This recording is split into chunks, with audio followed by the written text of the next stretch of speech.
Good morning. Hello, hello, hello, and good morning.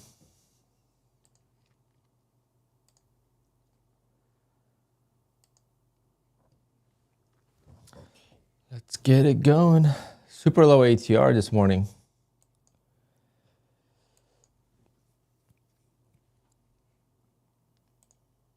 I'll still do 3 contracts.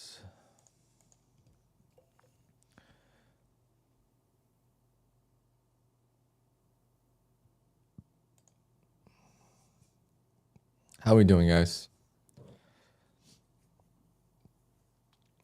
Really hoping for a green day today.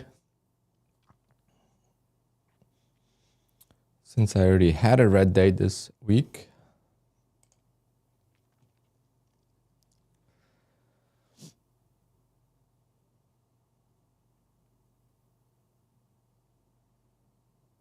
And we already got 200 people watching. That's like never happening for the open.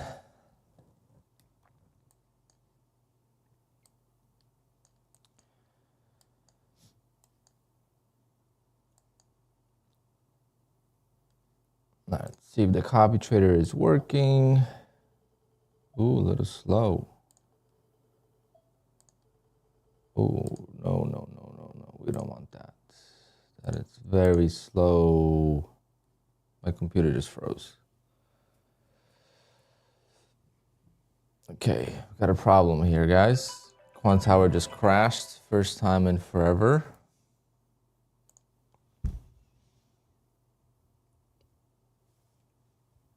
Hold on, guys. I might miss the open.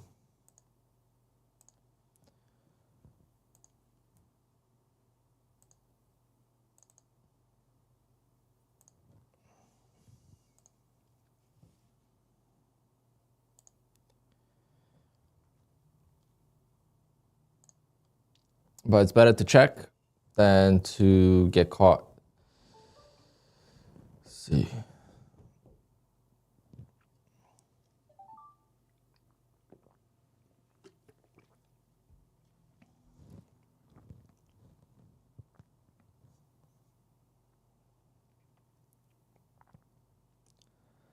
Will it launch in time?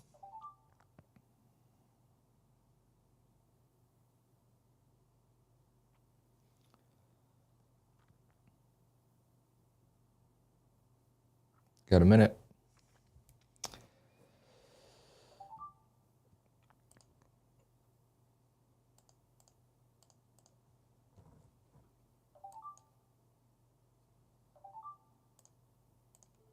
All right, much better. Much better response time.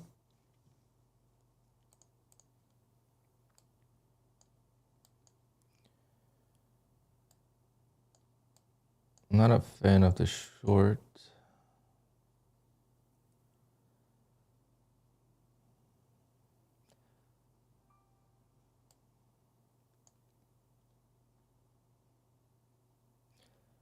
The short might trap here. I'm going to be careful with going short.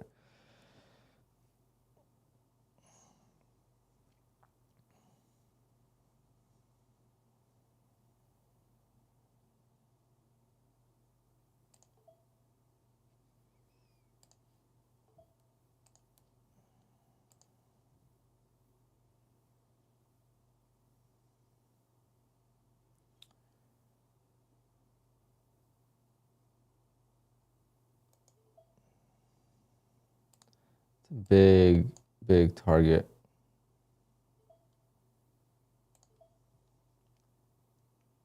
And fortunately, a loss, I think. Come on, come on. Do it. You could do it. You could do it. Yes. That was it. That helps us with the, helps me with the, how long the trades take. That took forever.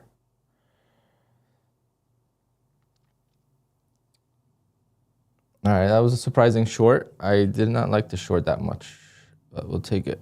Let's go. Really needed that win since I already had a loss this week. Tomorrow I'm gonna do 2 contracts. So if I lose tomorrow, it's not gonna be that big of a deal. Aha. So now I have 65, 66 plus 8.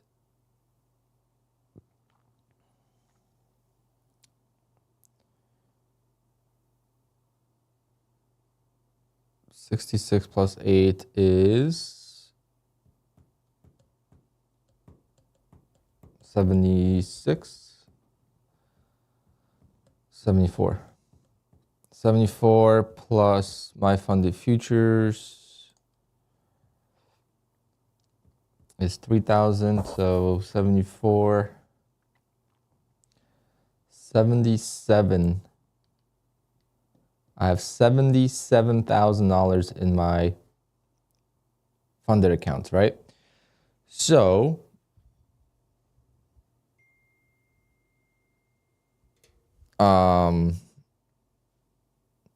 if I already made 77,000 on these accounts, what's stopping me from making, 500,000 by June or July or even August? I'm just trying to think. All my friends are trading ORB are texting me.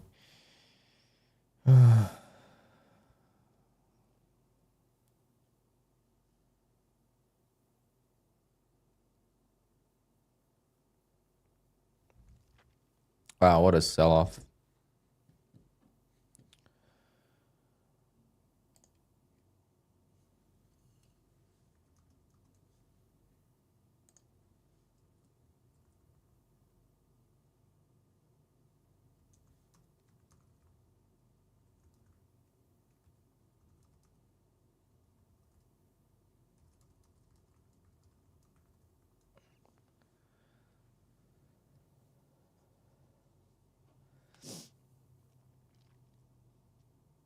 Do I have any breakdown videos of the opening candle play? No, I don't, and I never will. I don't want people trading it. I mean, if you trade it, you're gonna learn it on your own from my, style, but I don't want people like trading it, to be honest. It's too easy for the prop firms to just ban it. It's already happened once. Prop firms don't want us to make money, right? So, it's very easy to ban the first minute of the open.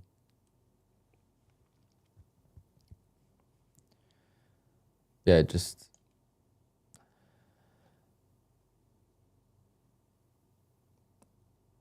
you could learn it. Come on, how many alarms? You could learn it by just watching, and then you could do it on your own, and then you will tweak it to your liking, to how many ticks you want, how far you go apart, what's your stop loss, all those different things you could do on your own after you do it for a while. And it's okay when you win. The thing is when you lose, right? You learn the most when you lose, especially if you lose a few times the same way, and you start to learn the pattern of why it loses for you, but it's not that easy. Like I said, I know a few people that do it, and they still struggle a little bit. It's hard to believe in it when it doesn't go well. When you have 2-3 losing days in a week, you're gonna give up. Most people will give up. The way I gave up the 15-minute opening range trade. However, we'll be doing the 15-minute opening range trade today on Tradeify, since these accounts are kind of not doing too well.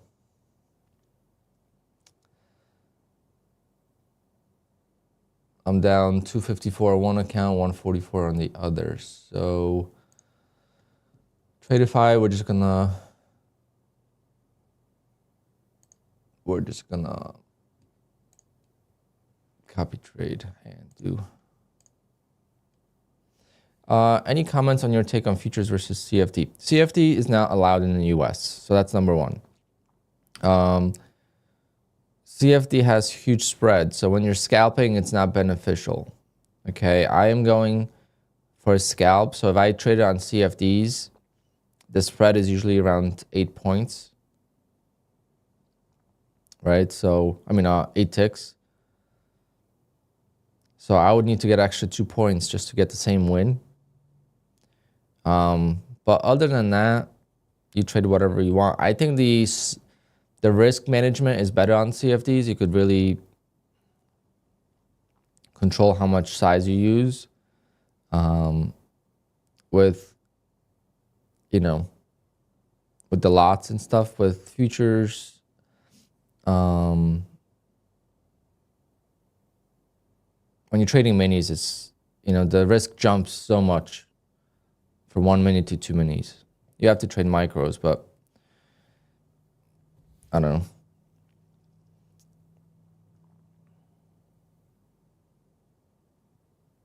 But it doesn't really make a difference. If you're making money, you're making money, right? So in the US, CFD is banned, right? So it's not even an option for many of us. For those of you in Europe and other parts of the world.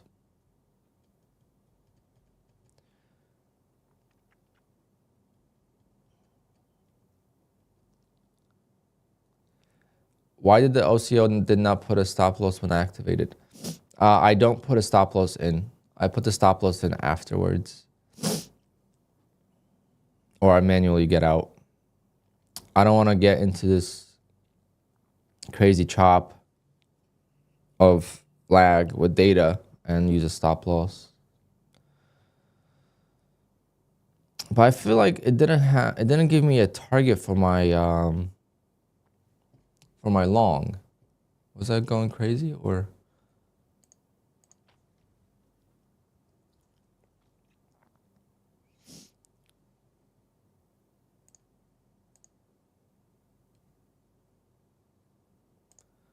Rewatch.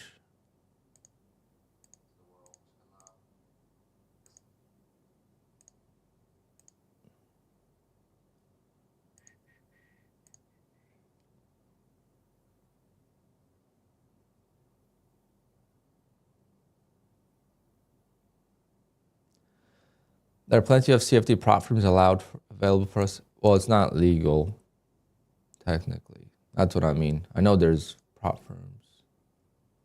I'm a streamer. You got to remember that.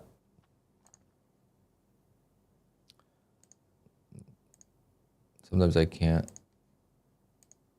say things I want. Never mind, there was a target. Well, I wish I went for 30 ticks. But I'm so happy with these accounts. Wow, almost 56,000.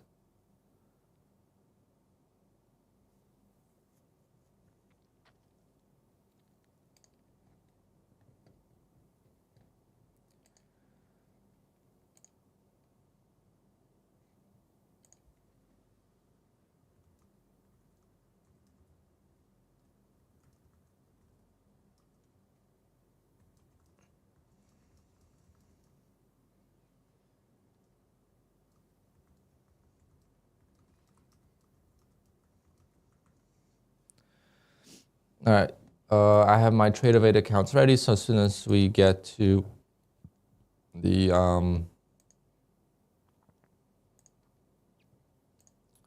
15-minute, so we got 5 more minutes. I don't have a lot of drawdown on those accounts, so we'll see how it goes. If I fail, then unfortunately I just can't waste money on accounts that it's not worth it. On accounts that are not on Rhythmic for now. I think instead of Tradeify, I'll just focus on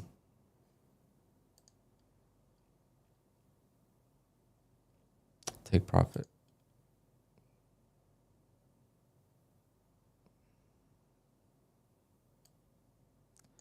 All right, so take profit status. I'm up 51,700 on one and 51,935. So this one I trade different size. This one I trade the same size as the Apex accounts. Here I take one extra contract.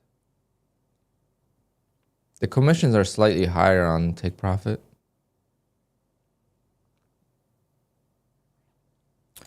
My funded futures is at 53,159.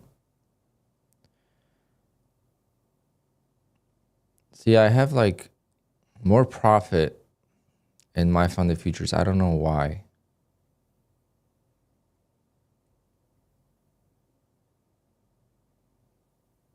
Like the fills are better or something. I don't really. I'll take it.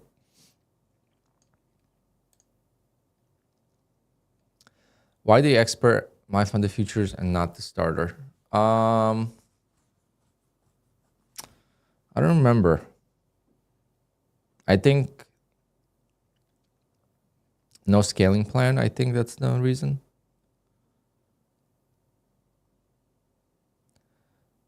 Do you only really trade that range open? I trade a couple other things, but all the money you see here is from the range open, yes.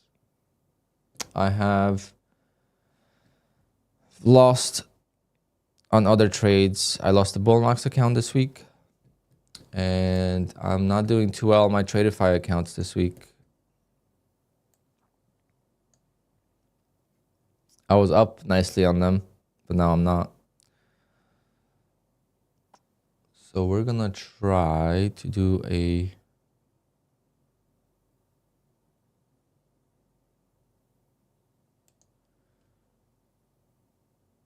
I'm assuming that's not gonna break in the next 2 minutes.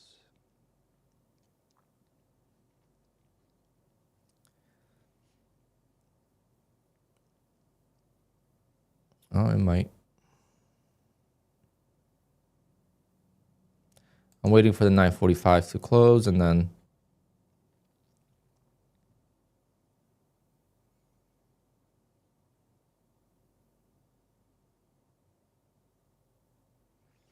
today was nice. The 45 take profit, 3 contracts. Let's go. I really want to dedicate. I just don't know how I'm going to do it. It's impossible, really, without doing all the accounts. But I would love to dedicate like one account for a bigger target, but just not possible. Just to see and compare long term, you know?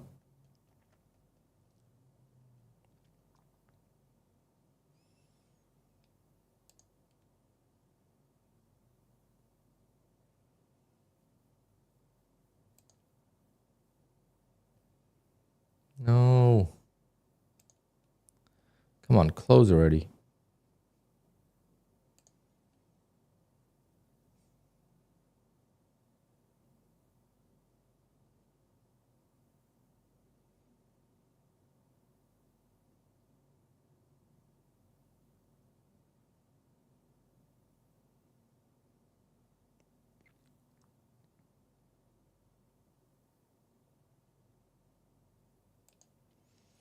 I'm placing a short there. Let's see what happens.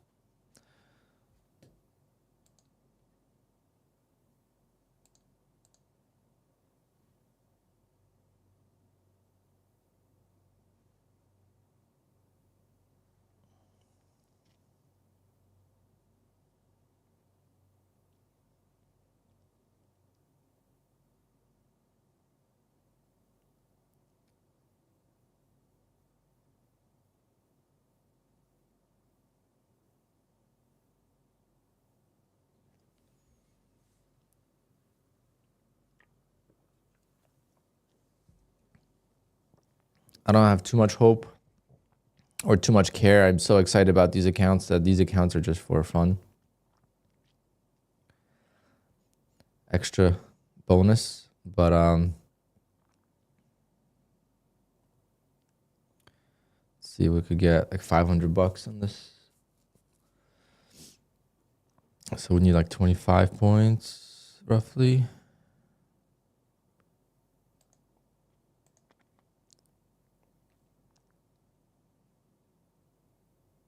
Okay, solid start, but can it go?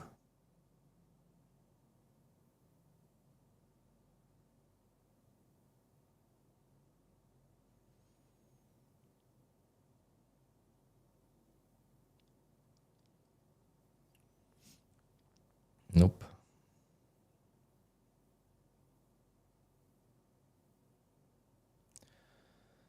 Come on.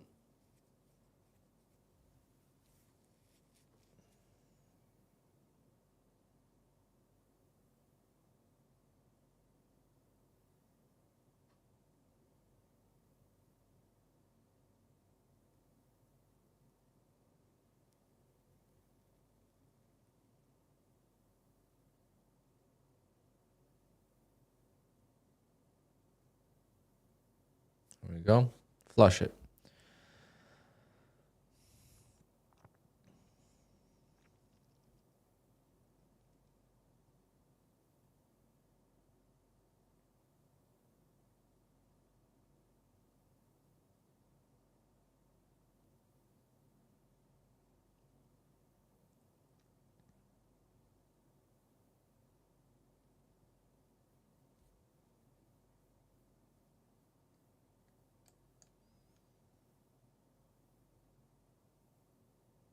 Five more points. Come on, you could do it.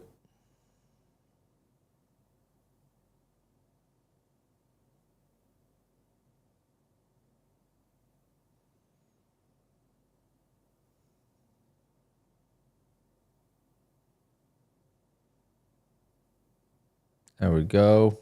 Nice. Up 515 on that. I didn't take it on the second account. I should have. I should have just copy traded them, really.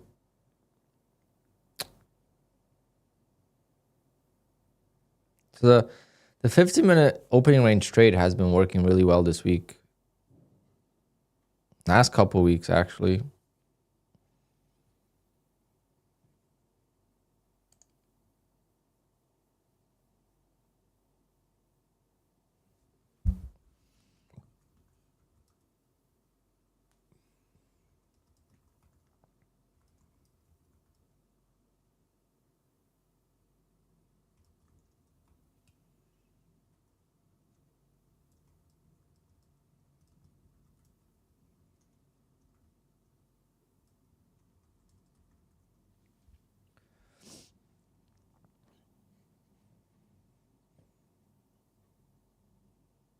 Yeah, I trade my funded futures on QUANTOWER.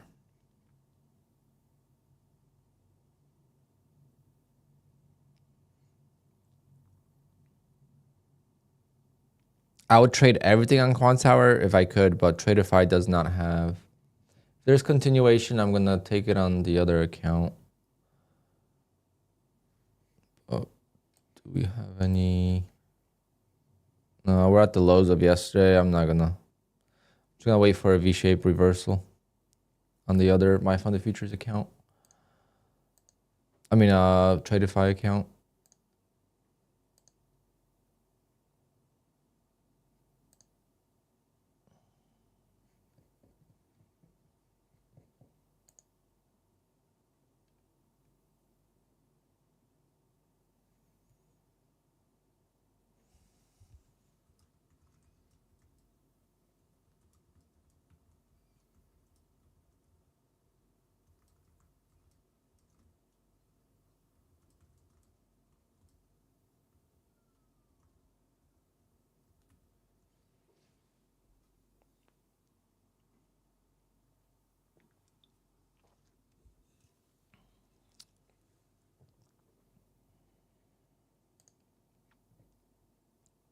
Bull knocks.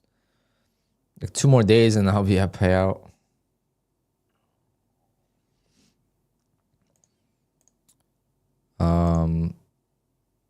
Fightus need to get this to 52,600, so I need 2 more wins, roughly. I'm gonna switch.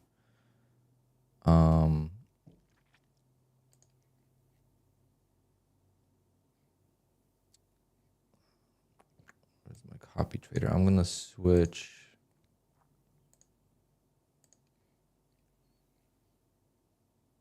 the multiplayer to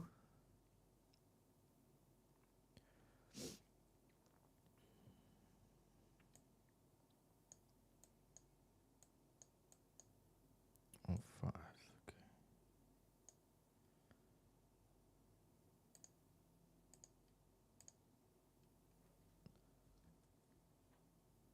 So you could see how this account made more money. So I just switched it to for this account to catch up. So this account caught up to this one. Now I want this account to catch up. So I'm gonna trade more size on this. And these are all my accounts. I'm copy trading a lot of accounts.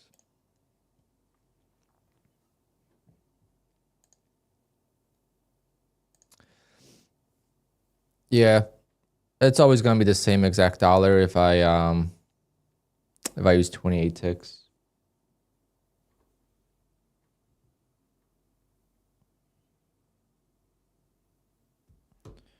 But I might switch it up once in a while. I would love to get it to 30 ticks, extra 2 ticks, 5 times, 5 wins. It's a big difference. If I do extra 2 ticks, 5 days with 3 contracts, that's extra 6 times, extra 30 ticks. It all adds up once you start looking at like losses, right? If we were never to lose, then it doesn't matter. But if we're gonna lose one day, extra $100, $200 of profit matters, because then it takes so much less time to recover the loss.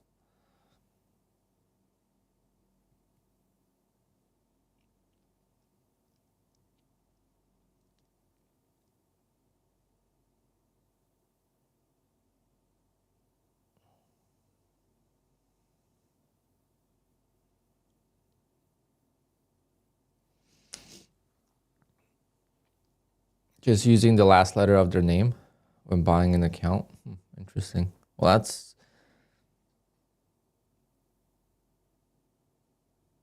that's silly.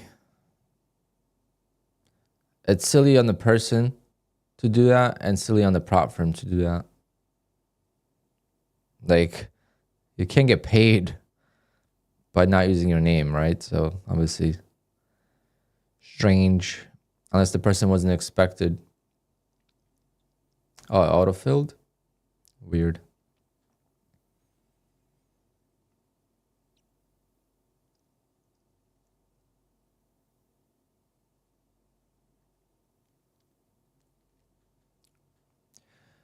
Hotshot, it works for you, then keep doing it.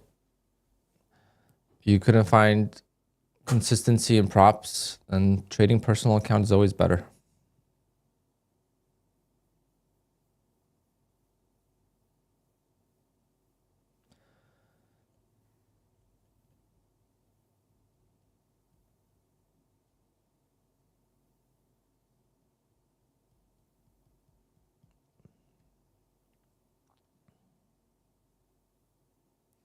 I wanted to sell off even more, and then I'm going to go long on Tradeify.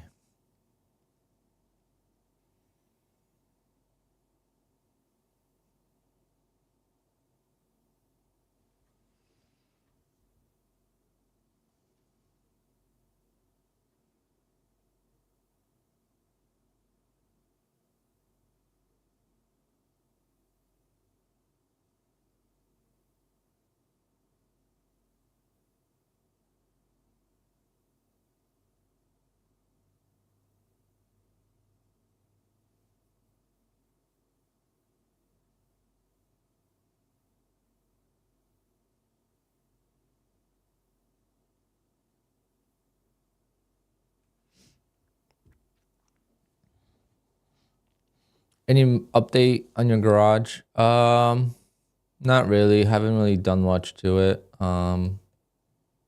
because I still have something else going on.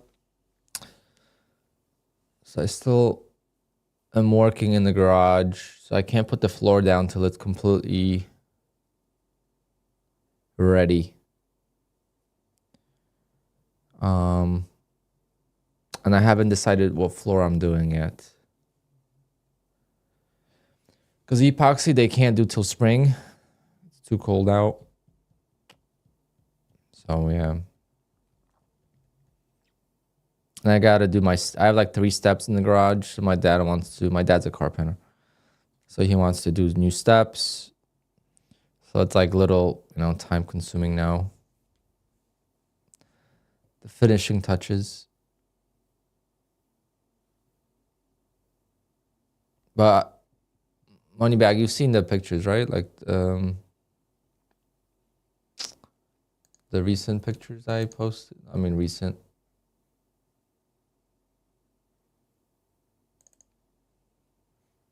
If you're new to my stream, I'm working on my garage. It was completely redone from, took the sheetrock down, put insulation in the walls, new sheetrock, painted black. I put the heating and cooling unit in. That was $3,000.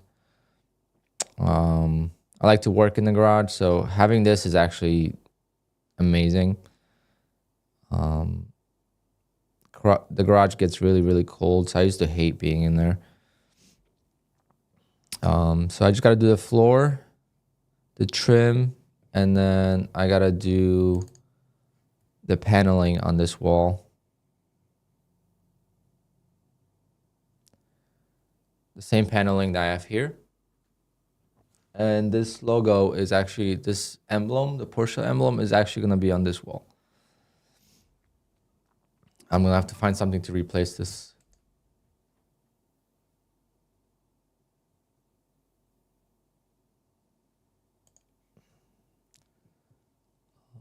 That's like the full view. So it's a 2-car garage. Do I have Twitter? Yes.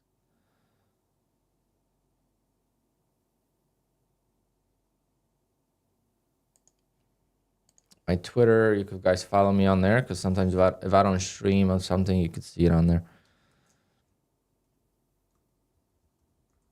Now, it's my old Twitter, so I never changed it, so I don't have like an Alpine one. I should, but I don't think they ever let me change that, right?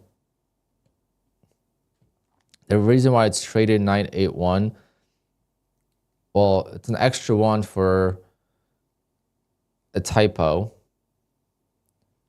but the reason why it's a 981 is because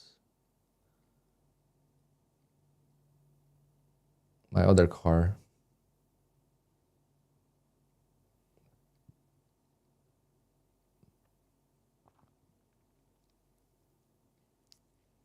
still selling off, so I'm just waiting for a reversal.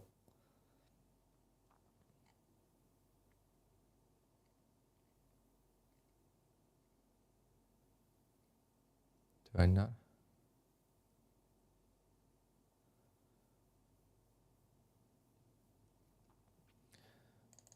Just to show you guys. So July 2018, I bought this car, right? It was used, but 4 years old. But I bought it, and nice dump. I bought it and I took a picture next to this car. This is 911. This is a Porsche Boxster. It's called a Boxster because it doesn't have a roof, or a Cayman. And the number of that car is 981. So if you tell a Porsche guy you have a 981, they'll know what you're talking about. This is 991. And the car I have, the Porsche I have now, the big one, it's 992.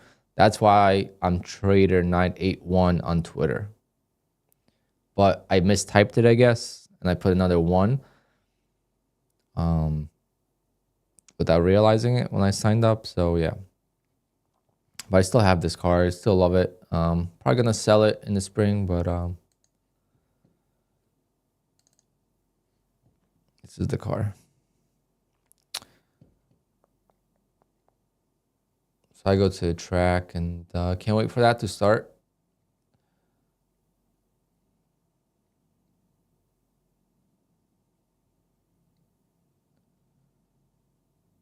I don't know where my track is, my track picture from the new car.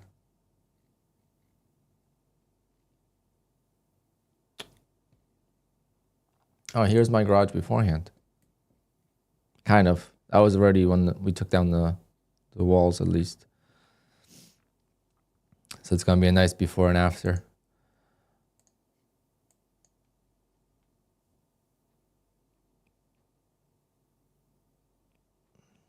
How do I define an order block? I don't define it because I don't. You could change your username on Twitter in account settings. I thought you could only change your name.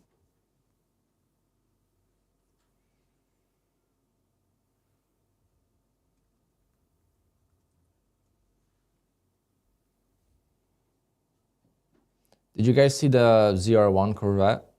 Crazy. I don't know how that's safe for the street, but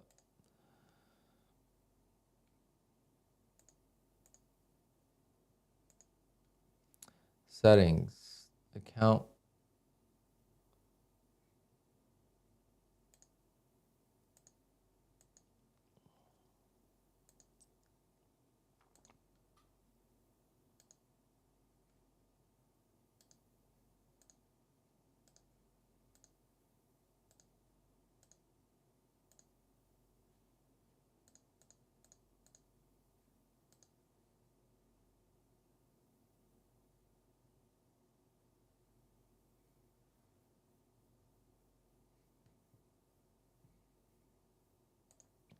I imagine it's a big difference between the two cars on the track. Yeah, it's a huge difference.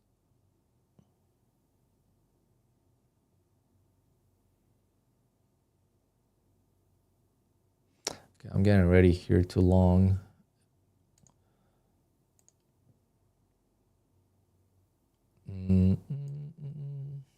Let's see if it holds a higher low. Okay, settings and privacy, your account. Okay.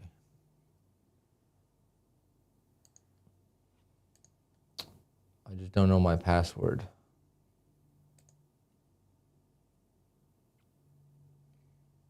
All right, well, I'll do that. Oh, if I could change it to Alpine Trader, that's gonna be great. Or something, or Alpine something. Alpine 992.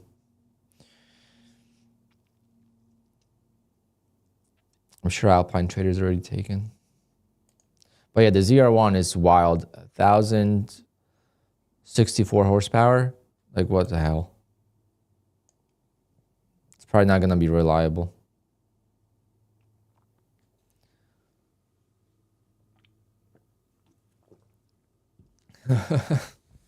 It's funny. I'm pretty sure it's taken because I've seen people tag Alpine Trader thinking it's me before.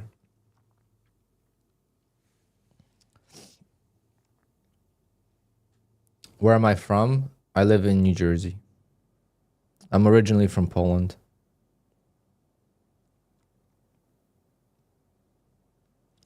All right, we held. Let's see if we could.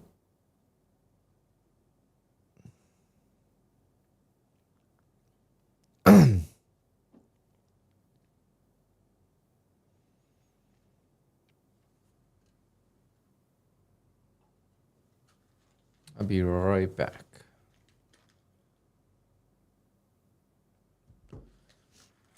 Do you know this guy? Yeah, Manny. Yeah, crazy.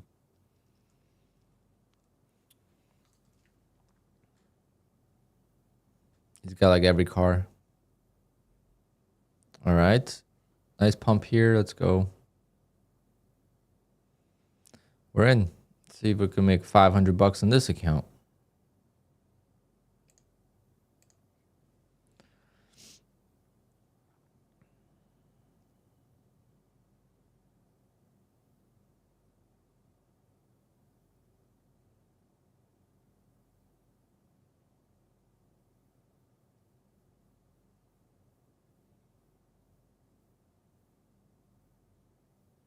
The volatility increase is interesting.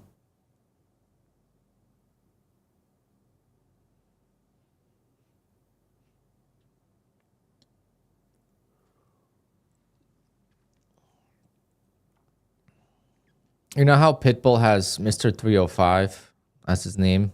Maybe I'll name myself Mr. 408.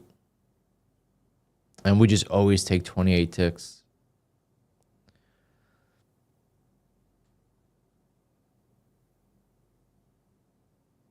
I just bought a new vehicle from trading, not a Porsche, Rubicon. I don't even know what that is.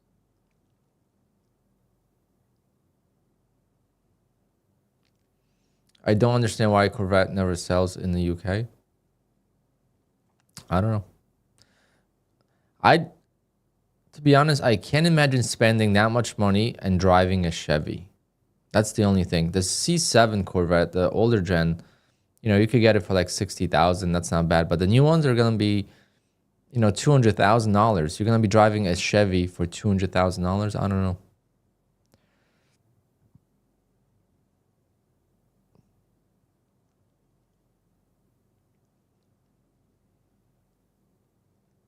Oh, they could corner. The ZR1, the C7 ZR1 is a beast of a car on the track. It's a beast of a car. You're thinking more of like the Camaros and stuff. Those things are tanks. They can't turn. The Chargers and all that, those cars suck. That's all power. But the Corvette is a beast of a car on the track.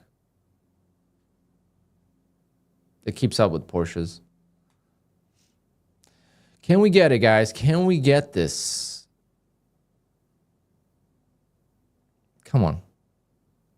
I'm gonna pop a Red Bull if this wins.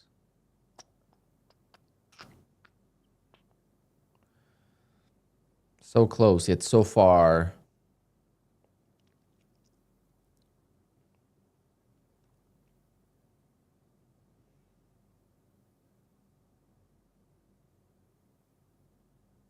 Bastards.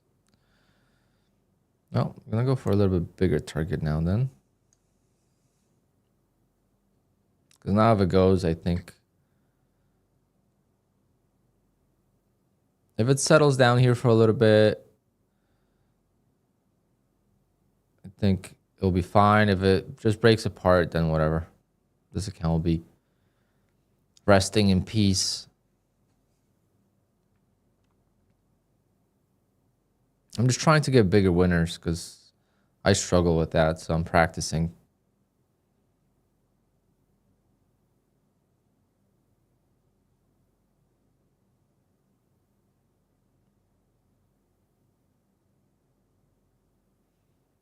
Can't break that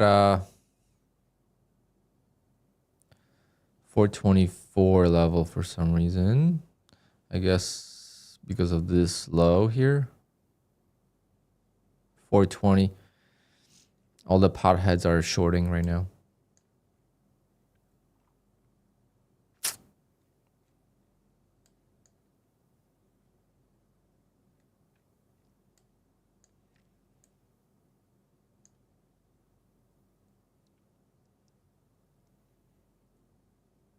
Still holding though.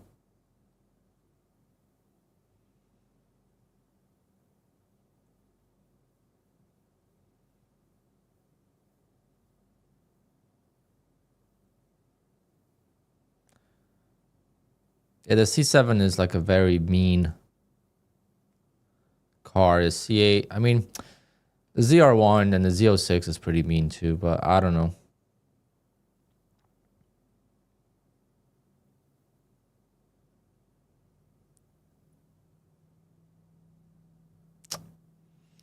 It's not holding it. It keeps resisting this level.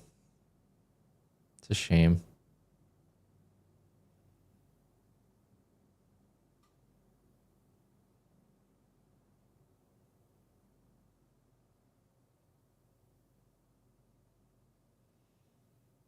Come on. You could do it. Trap the shorts.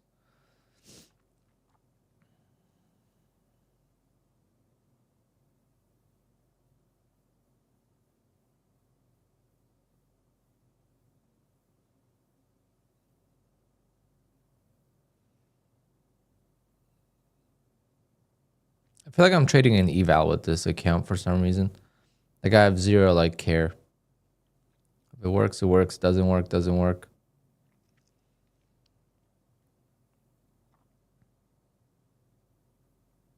And these are straight to funded accounts, expensive.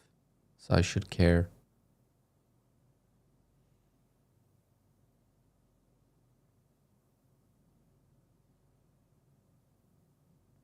TraderBot been great.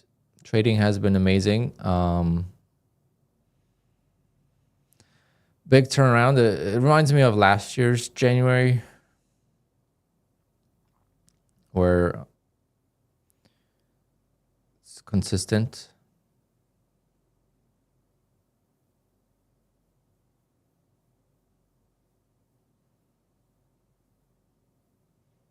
And a max loss 675. Yeah, it's gonna hit max loss.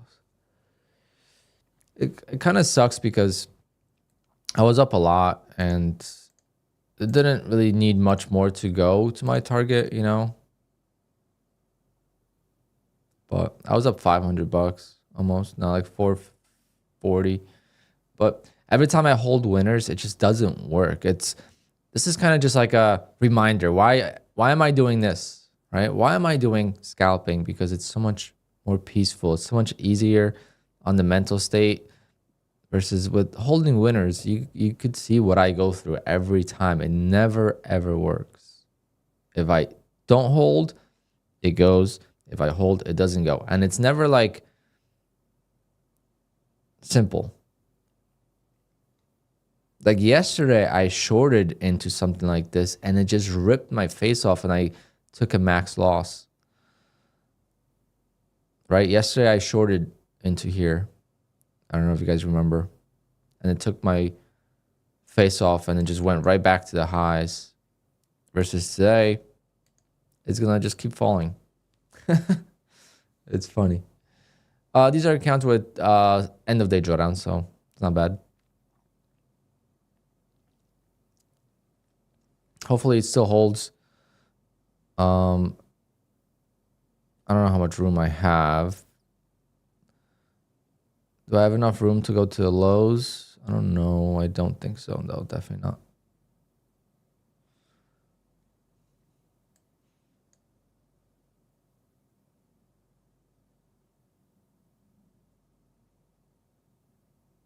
Like, I don't know why I got greedy on this.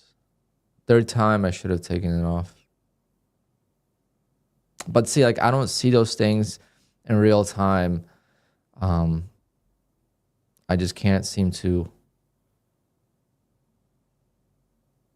Like, this to me would look so bullish. Like, I would never short this, right? But clearly,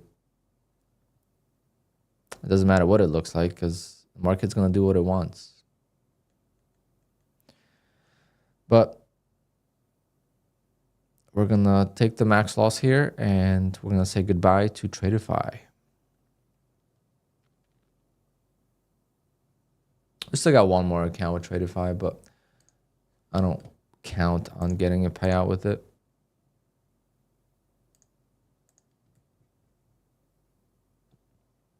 I am going to just do the 15-minute opening range trade and we'll see where it goes.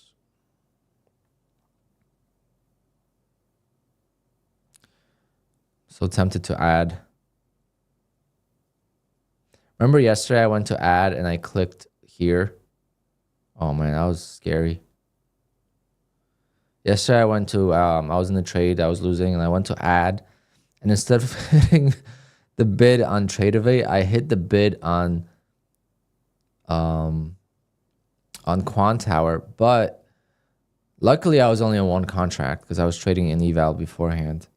But it was on the main account and it copy traded all the accounts and I lost $10 per account. It was so scary. So actually, there's a lock. Yeah, there's a lock on QUANTOWER. I'm going to lock it. Trading is locked. Good. Don't want the same mistake to happen. All right, can we go, please? Back up.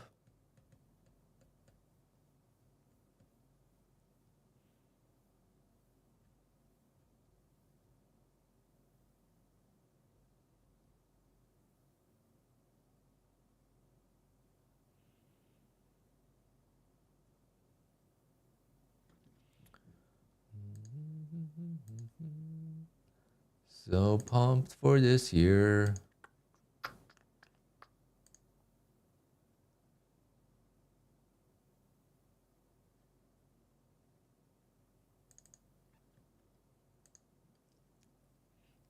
Come on. I'll be right back. Hopefully this hits.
Still fighting the demon.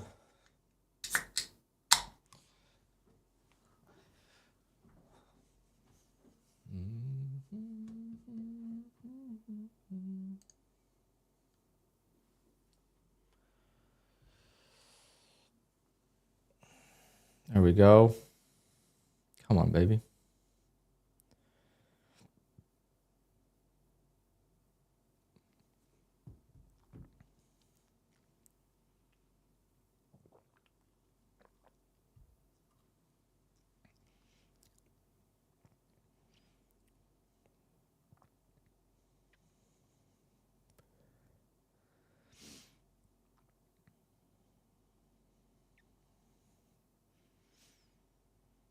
Wow.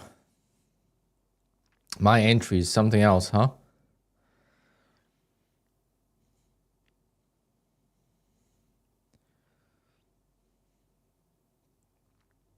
Come on.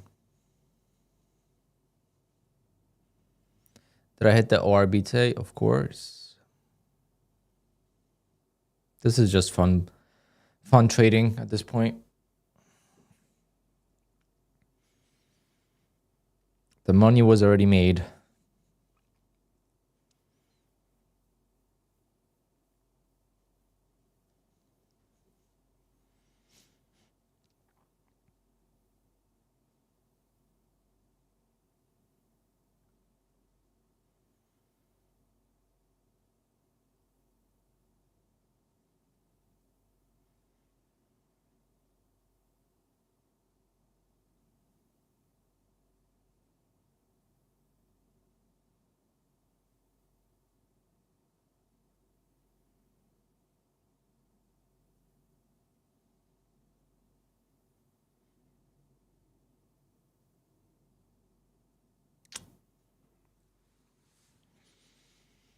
Crazy chop. Why can't I just get like a V shape?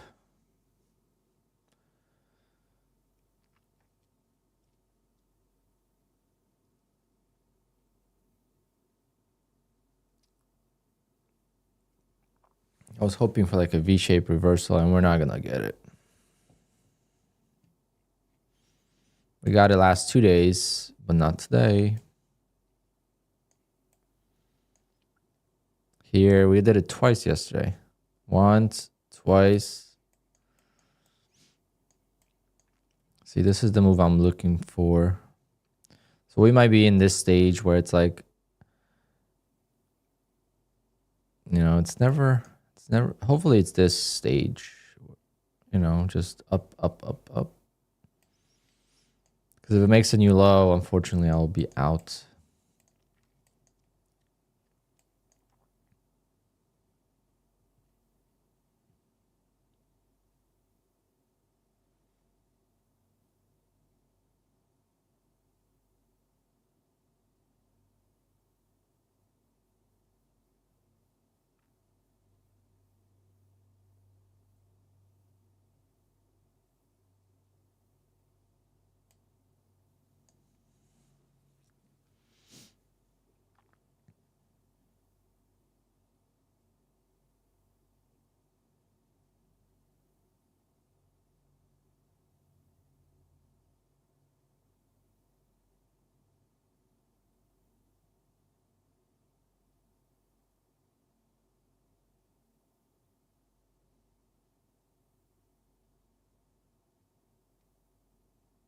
It's gonna break one way or the other. I just don't know which way.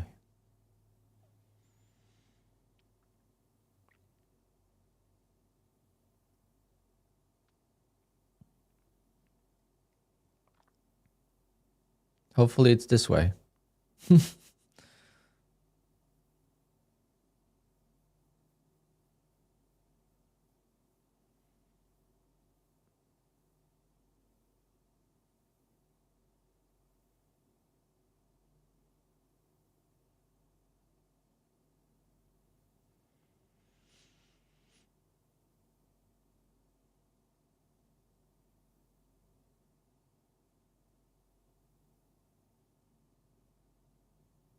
Such a tease.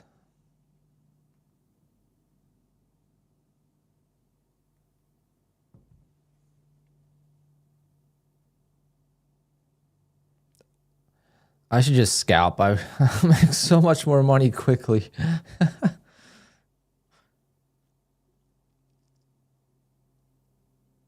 Arco, good morning.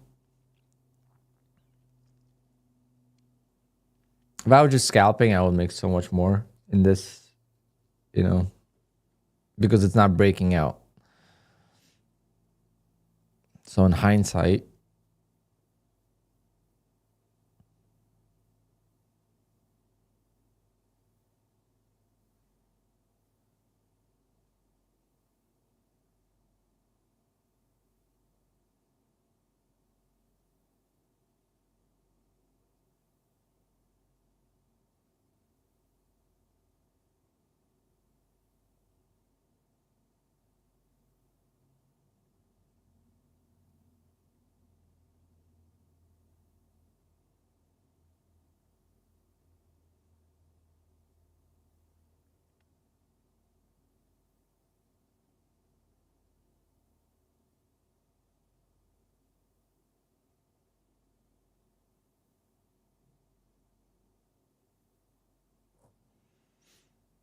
yeah, it's gonna fall apart.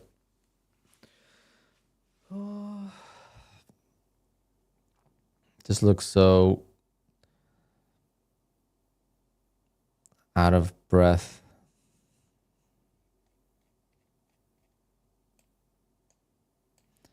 Probably needs one more leg down before it reverses.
I don't know.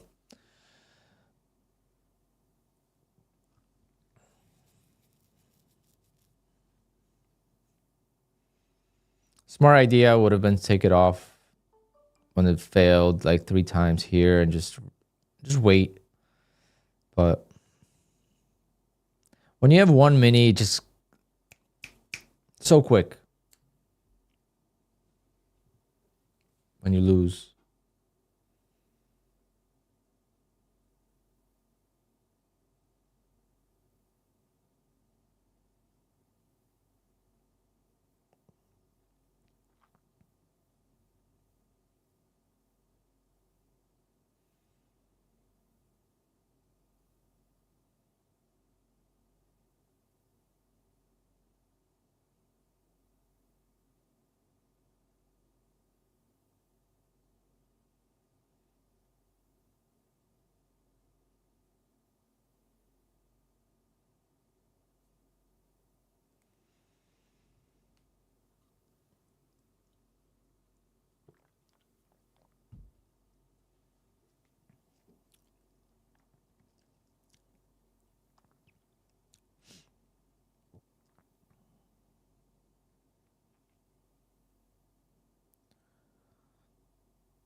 I think it's gonna go down lower.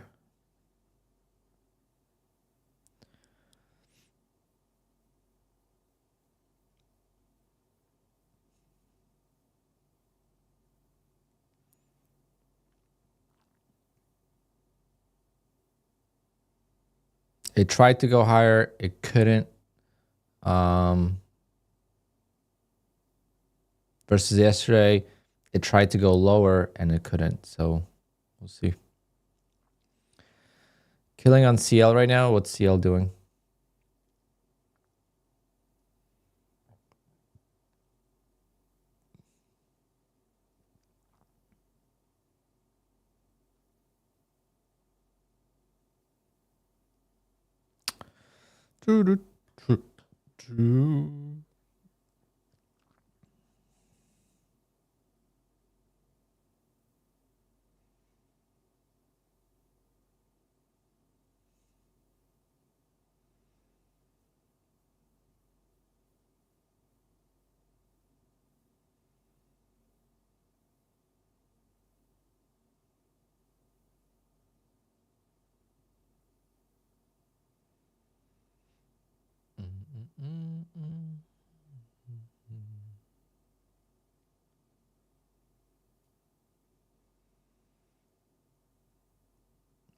It's gonna just flush down.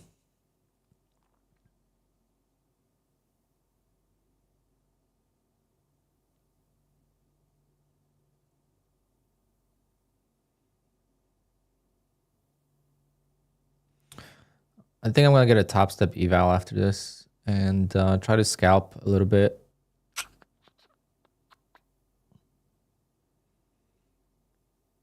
I just need accounts on Rhythmic. I can't have accounts on Tradeovate. It's just a waste of money and time.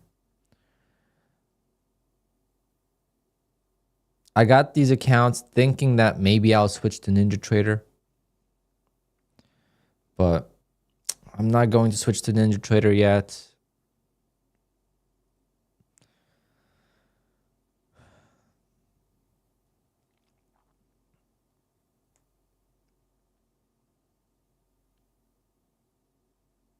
Oh, nothing was stopping me. I got a payout in December from Top Step.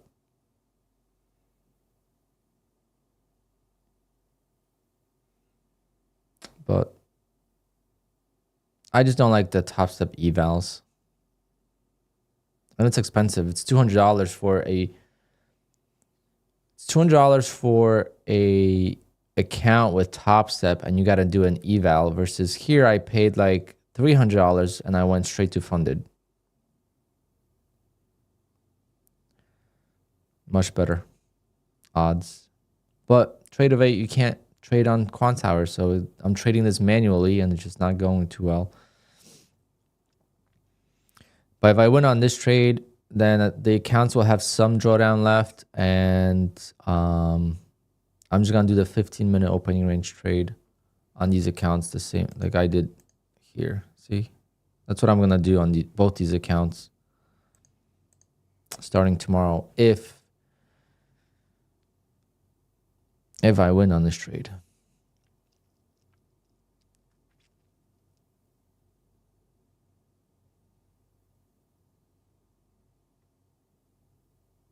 Tradeify was around 300 when Patrick had it 40% off.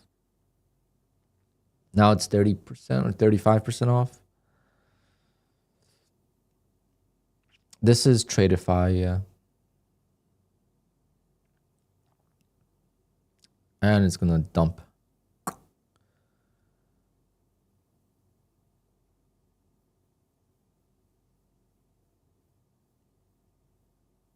Top Step. Straight to fund on Top Step would be tough because they have unlimited payouts.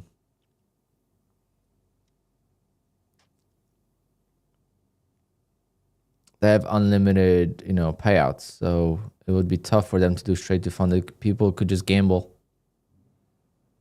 Unless they put like a limit on how many you could buy, kind of like Tick does. What a chop.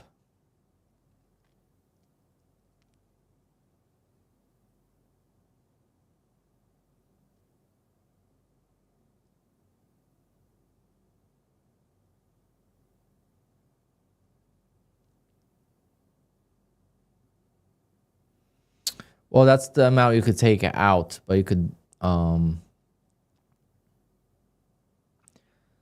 think you could still grow the account a lot more, no? Like every 5 days you could take out 5K, no?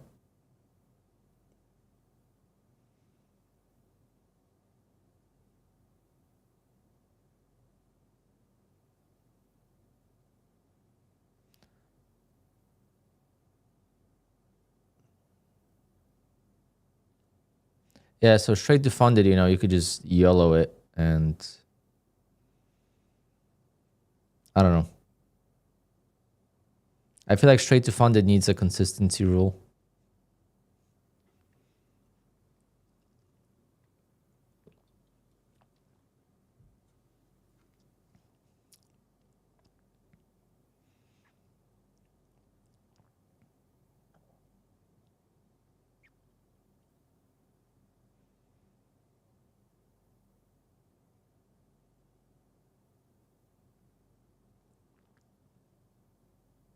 Well, at least it's entertaining to watch this trade for like an hour.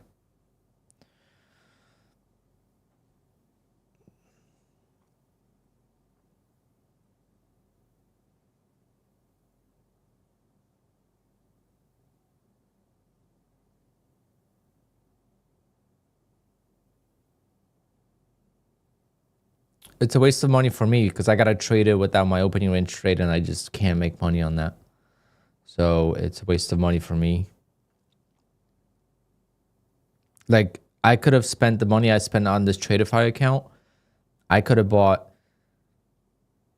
10 evals with Take Profit Trader and just hedge them or whatever and just, get to 5 funded accounts with Take Profit. Like Tradeify is cool though because it's like it's cool vibes. I like Brett.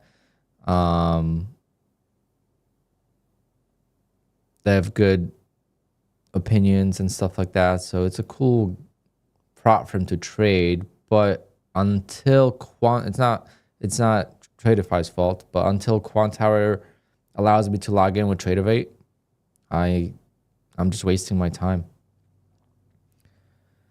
My only option is trading with NinjaTrader, but then I got to give up other prop firms. And I can't trade Bullnox and I can't trade Fidus. And I got to get used to using NinjaTrader. So it's like, I'm so used to QUANTOWER now. I feel like I would make some mistakes on NinjaTrader with the opening range trade. But I can see Tradeify will run out of money. I don't know if they will. I mean, they already changed from 7 accounts to 5. I don't know. Come on, save this account. You could trade Bull Knox with NinjaTrader, yeah, but then you can't have multiple Rhythmic accounts. I have 3 prop firms with Rhythmic connections. And with Apex, I could do Trade of 8. But it's too late for that now. Can we get saved? As soon as I would take this off break even, I'm just going to rock it. So any 80 or 90% off codes for Apex right now? No. Bull Knox code Alpine, 90% off. And Bull Knox is pretty much still pretty solid.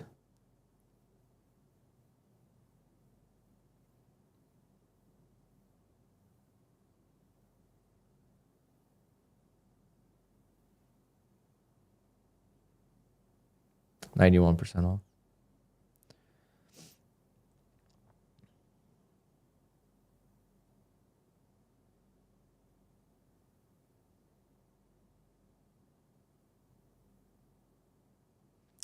The only thing with Bull Knox is obviously they take a little while to set up your account, and the activation is $150, so it's not, it's not the cheapest.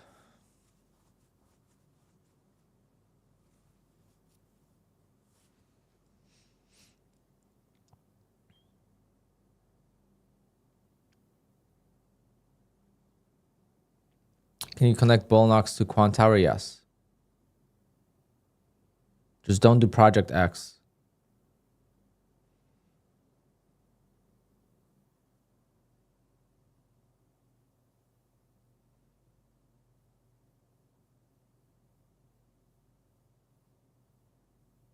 This is the craziest chop I've seen all week. And if I knew this chop was going to be here, I would just scalp. But when I scalp, it becomes like trending, And it's so hard to determine what it's going to do. This is a perfect scalping market. I would make so much more money if I just scalped. But as soon as I start scalping, it's gonna it's gonna trend and catch me in the wrong side of the move. Why don't I recommend Project X? I'm not recommending anything, guys. You have to understand that my channel is about me, right? This is not recommendation for prop firms, how to trade, or anything like that. I'm just showing you guys my journey of trading, and I provide entertainment. Everything I say is about me. Okay? Always, everything you hear on the internet from other streamers, it's always about them and what they prefer. If they say you should do something, run away from that channel. Okay? It's about me. So always don't think that I don't recommend something. Okay? You're taking it the wrong way.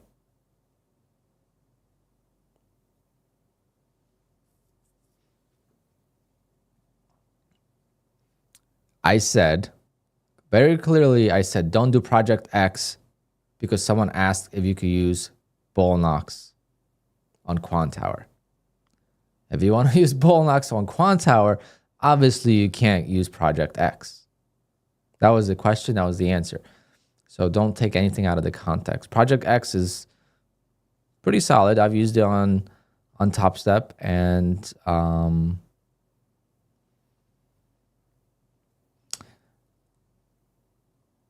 little clunky in some ways, but overall, I don't mind it.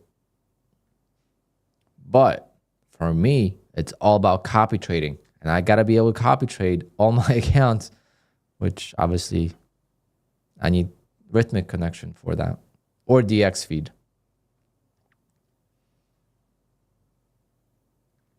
Oh, there we go. Had another chance to get out, but we failed. Tomorrow's OPEX. Oh, God. Yeah, I'm definitely doing 2 contracts tomorrow for the opening trade.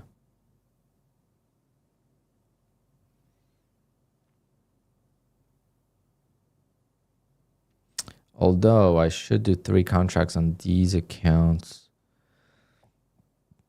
Nah, actually, these accounts could catch up. So I'll get a payout from these accounts, and then these accounts will be later in the month. I don't have to get paid at the same time. I don't really care about that. Let's see. We got 1, 2, 3, 4, 5, 6, 7, 8, 9, 10 more trading days this month.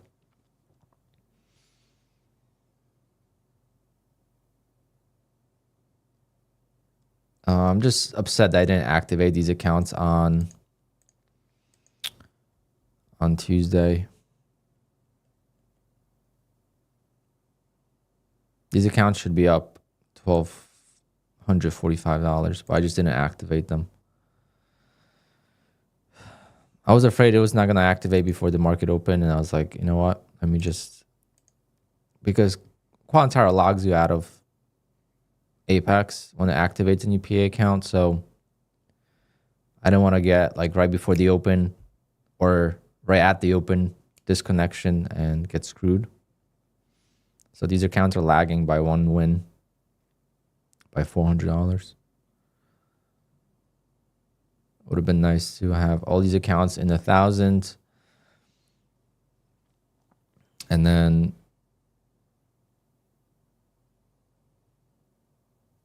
I don't need a lot. Probably request $500 from these accounts the first time.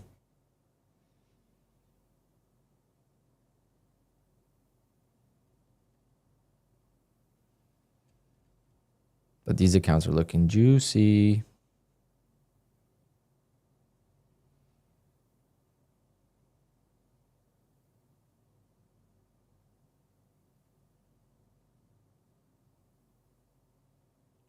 Still in somehow. I don't know how I'm still in this trade.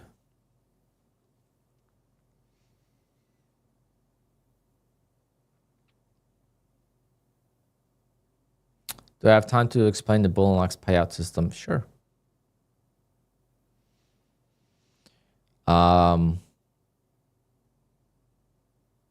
With Bull and Ox, you trade for 10 days.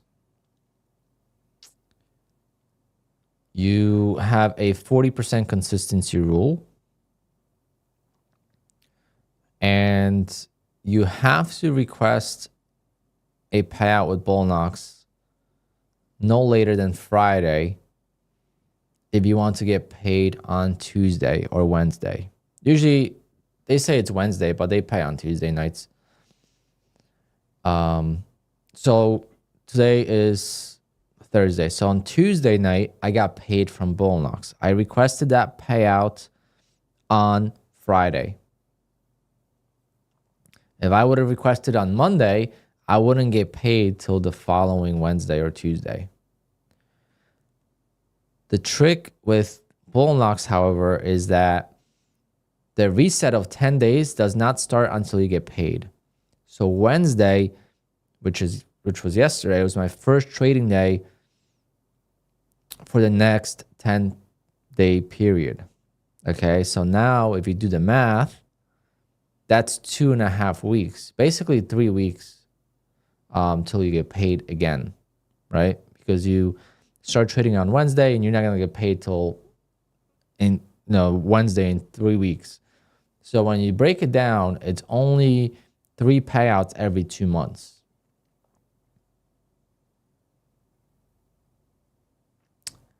So some months you might get 2 payouts. Some months you might just get 1 payout. It depends how it works out for you. However, after 3 payouts, it's unlimited. If you request less than 10,000, you get to keep all the money. If you request more than 10,000 in 1 payout period, they'll keep 10%.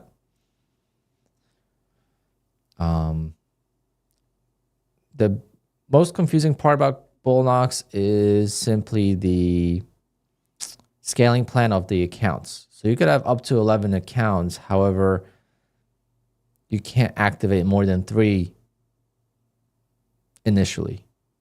You have to grow the accounts to safety net, and then you could activate 1 more. Once you get that account to safety net, you could activate the 5th one, and so on. It's a very slow process. I've gotten to 5 accounts, and goodbye Tradeify, I mean. All right, Tradeify is gone. We got 1 more Tradeify account. I'm gonna trade just the 15-minute opening range trade. Try to get this to pay out, get some money back, but I am done with Tradeify until we have a solution for trading the, unless the 15-minute just starts kicking ass, then I'll do that. I think I'm gonna sign up for Top Step right now for an eval just to get it started. I haven't had a rhythmic eval with Top Step in a very long time, so been using Project X, but this time I am going to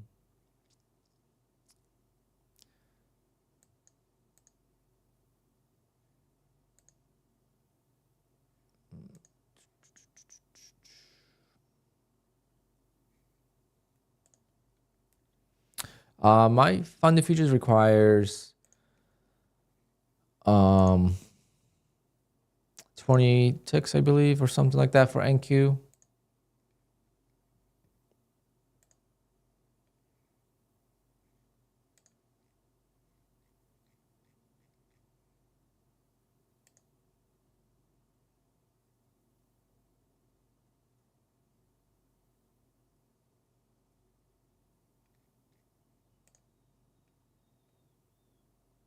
Okay, I just bought one. Of course, bottom ticked.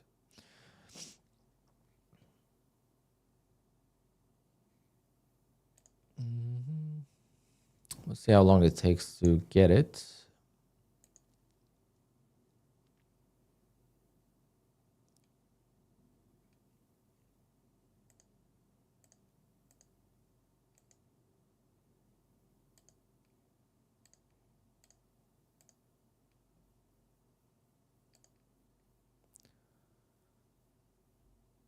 That range took many lives. Scalping it would have been beautiful. All I had to do was scalp it. I was up $500. It's just pure greed. It's exactly the reason why I don't do well on Top Step. But now I'm going to be on Top Step Rhythmic, which is going to be exactly the same as these accounts. So we'll get to, I'm sure it's going to take a few minutes to activate. Yeah. So there's no way this eval is active, right? I'll be pissed.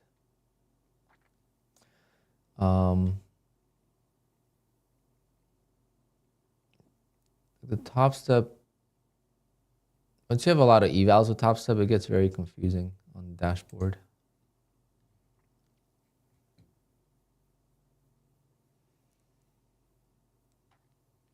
Yeah, trade day is only 1 account.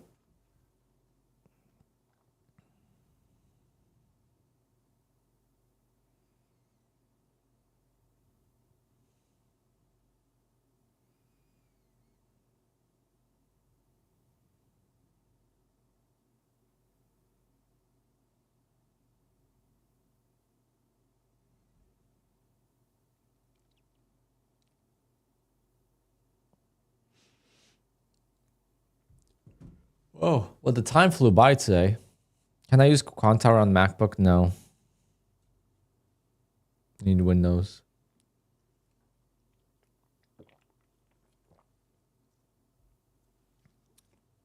Where's the guy that comes here every day says it's a bad day for scalping PAs? Well, today is a good day.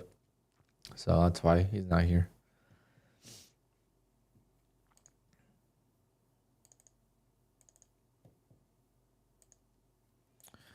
See how long it takes to activate this account.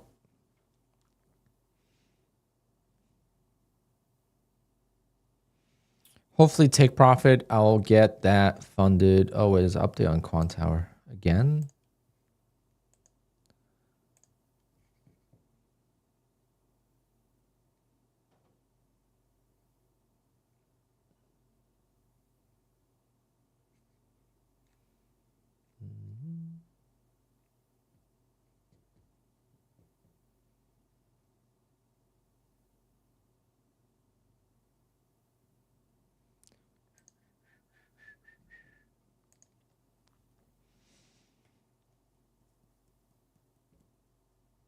But today flew by. My goodness. Being in a trade, the time goes by so quick.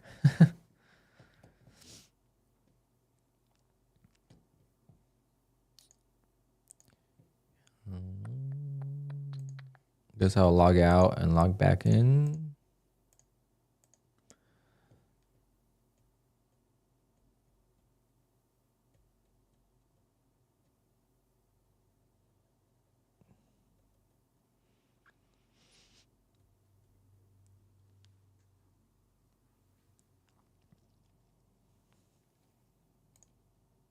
It's still not ready.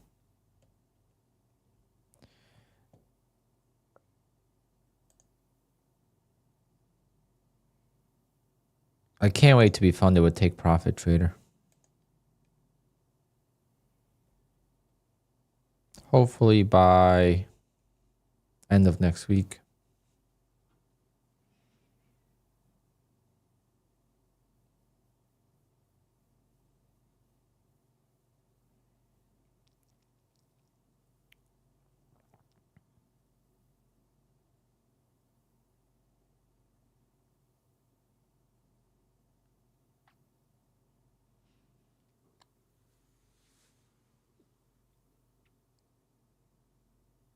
Daily payouts and just more accounts. I just want more accounts.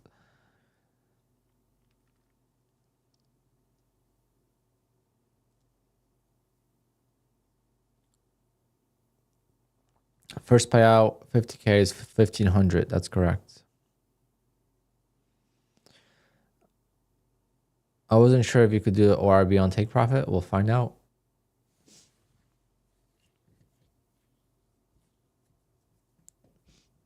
You guys want to look at this beautiful bottom tick.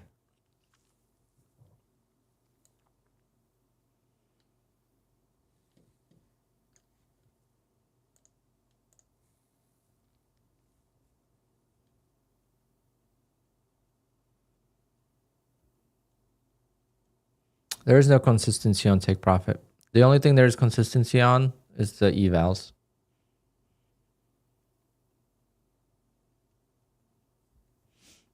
What exactly is your edge on the opening ORB and how big is your edge? No, I don't know my edge. Like, statistically, I don't know.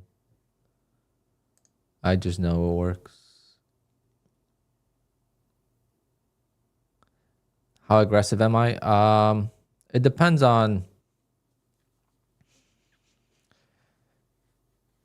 Depends what evals. How are you for certain that it works long term? Because I took $350,000 out of the market last year, and majority of that was from that, and I just made $75,000 in 20 days, 22 days trading it. So that's all I need. You're never gonna be for certain with anything, right? I think back testing is overrated.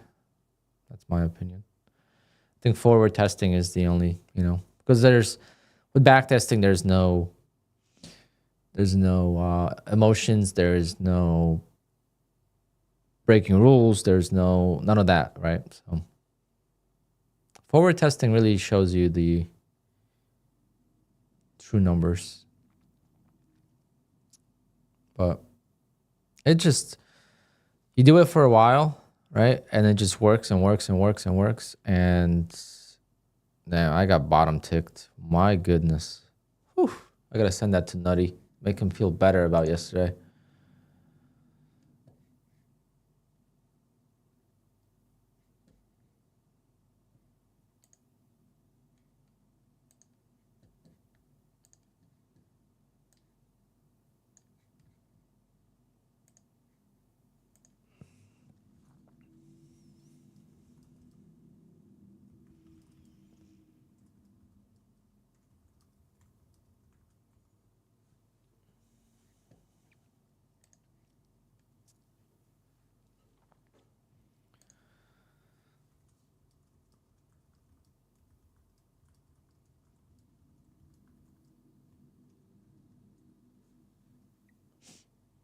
Unbelievable. It's just gonna rip now. And I can't even get this stupid top step eval to activate. How long does it take?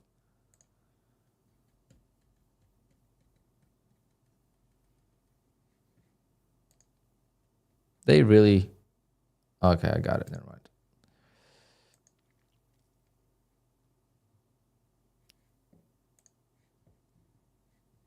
Come on.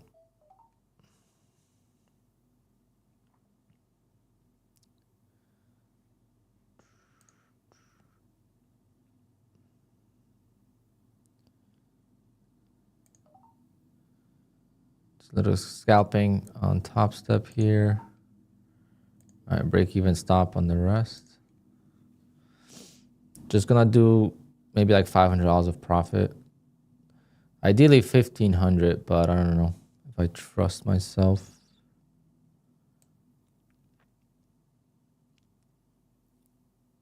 Wow, I can't believe I got bottom ticked.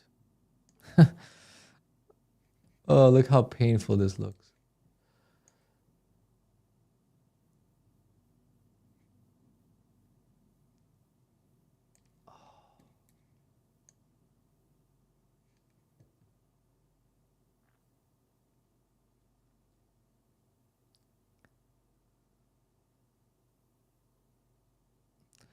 Yeah, I get you.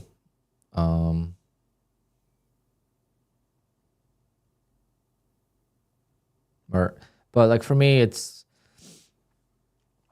I was doing it with one account, and I was doing it with two accounts, and I was doing it with four accounts, and every time after a week or two went by, I was like, why am I not doing this with 20 accounts? But now I have to adapt because now I have to use a stop loss. Last year I wasn't using a stop loss. So my first loss came on February 29th. I showed it on stream yesterday. From December 15th till February 29th, I did not lose. And damn it, should have taken the profit here.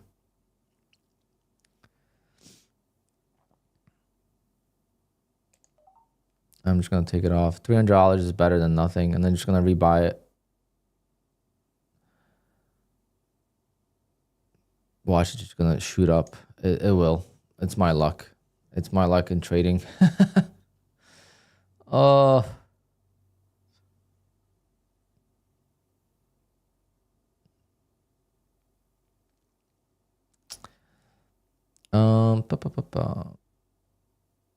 ASIL 300K account risk to 2,600. I'm not sure. Probably not. If you were actually down that much. How many accounts do I feel comfortable copy trading? Give me 50. I'll trade 50. I don't care at this point.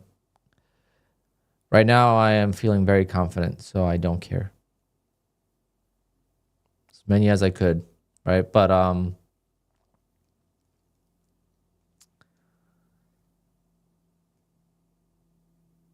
damn, why did I have to sell this, guys? Why? Come on, what is wrong with me? Oh, see how frustrated I get? Versus opening range trade, there's zero frustration, there's zero emotion. Who cares, right? This is like, you do the wrong thing every time. It just never fails. I was sure the 200 moving average is going to act as resistance, and maybe it's not going to pull back a lot, but it's going to pull back enough to get me out break even. And of course it doesn't.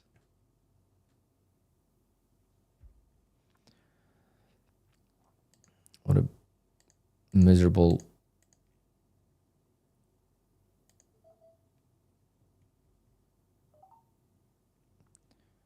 Could have been...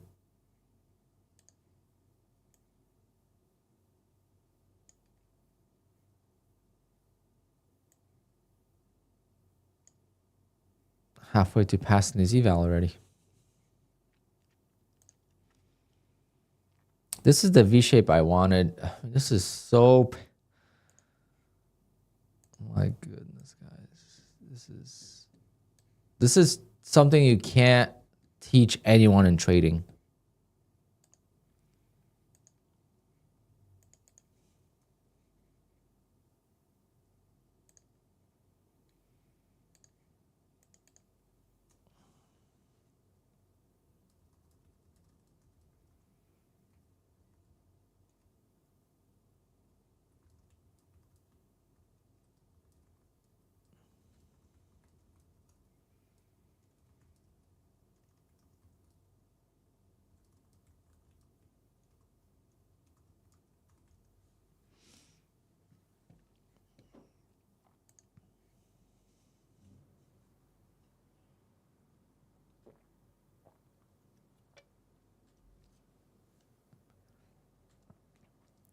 Do you trade your eval and funded together? Yeah, like I'm trading my take profit trader evals together with my fundeds, because take profit, you need 5 days to pass the eval, so it takes time. And every time I try to rush to take profit evals, I fail. I did 2, and I just failed them. And this is giving me so much anger.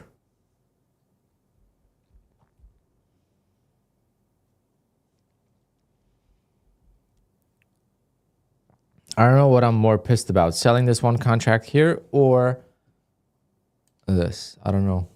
I don't know what makes me more angry.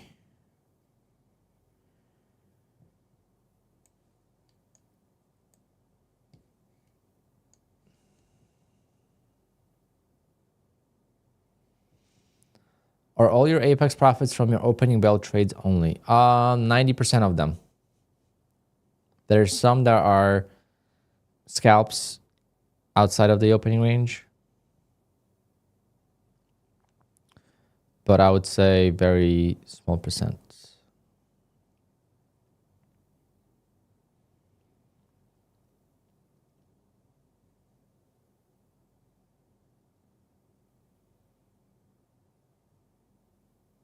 I'm buying the close of this candle for 6 ticks. Missed it. Are you kidding me? What is wrong with me today?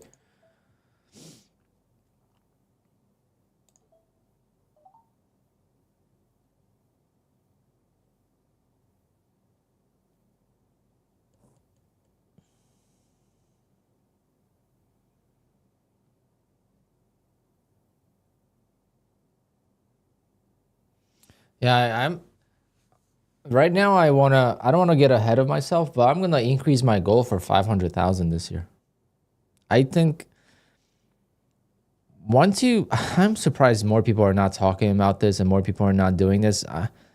Seeing these big numbers on YouTube and on Twitter is starting to like be overwhelming, to the point where it's like you're not satisfied with small gains.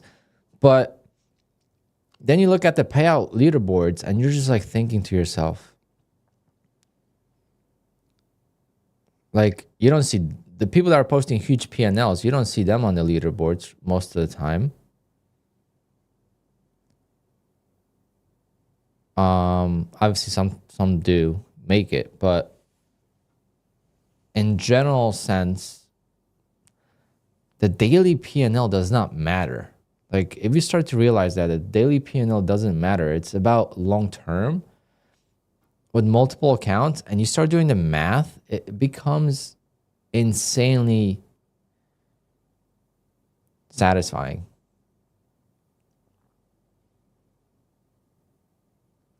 $30 accounts, $20,000 in the account, you make $600,000.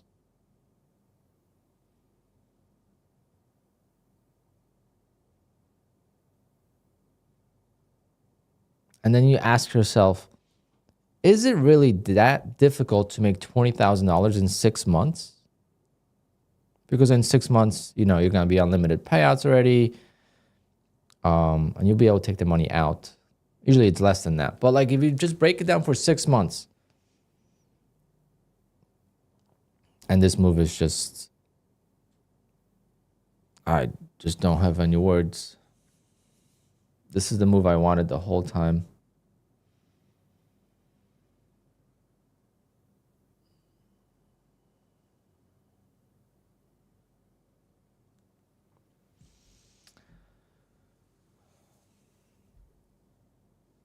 But it's just like, and I'm talking about like big numbers here, right? Like 600,000, like that's just like the extreme. But if we break it down to 15 accounts, that's, you know, 300,000 just to make $20,000 in in a few months. Like we want it now. That's the thing. Like we want it now. So we want to get to the payout and we want it now. We want it as soon as possible. But then when you start breaking it down and start to realize long-term is better. That's why I'm not too upset with getting denied with Apex, because it's like the money I'm going to get anyway. I broke the rules, but I'd rather have the rules exist than them not letting me trade the opening range trade. Like I'll take Apex 3.0 over Apex 2.0. And eventually I'm going to get the money out anyway. After 5 payouts, it's unlimited payout. I want to have the biggest cushion in the accounts after 5 payouts, because then you take everything out. I went down over 30% in drawdown. Now I have 50% of drawdown. Like on all these accounts, I have 50% of drawdown. So I could go down like 2,500 and without breaking the rules. So shouldn't be an issue now.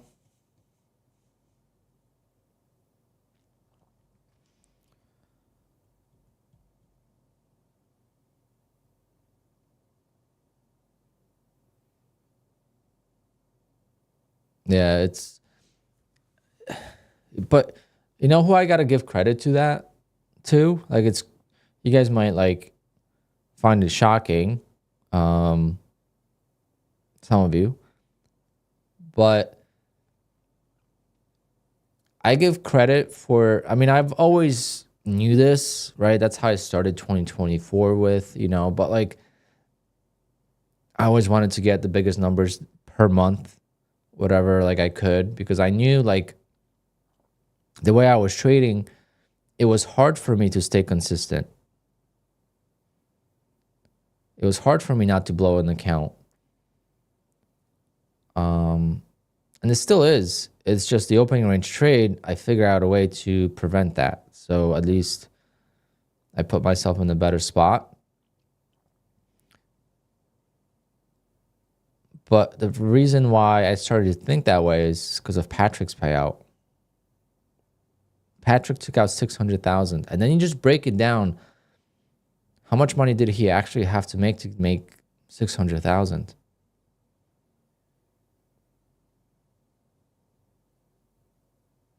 He had to make quite a lot because he didn't have 20 accounts or whatnot. But like, if I have 25 accounts or even 30, I was like, I just got to make $20,000 and I'll get that same payout.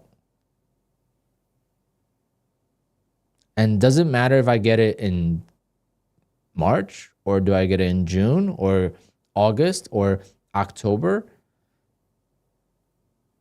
It doesn't really matter when I get it.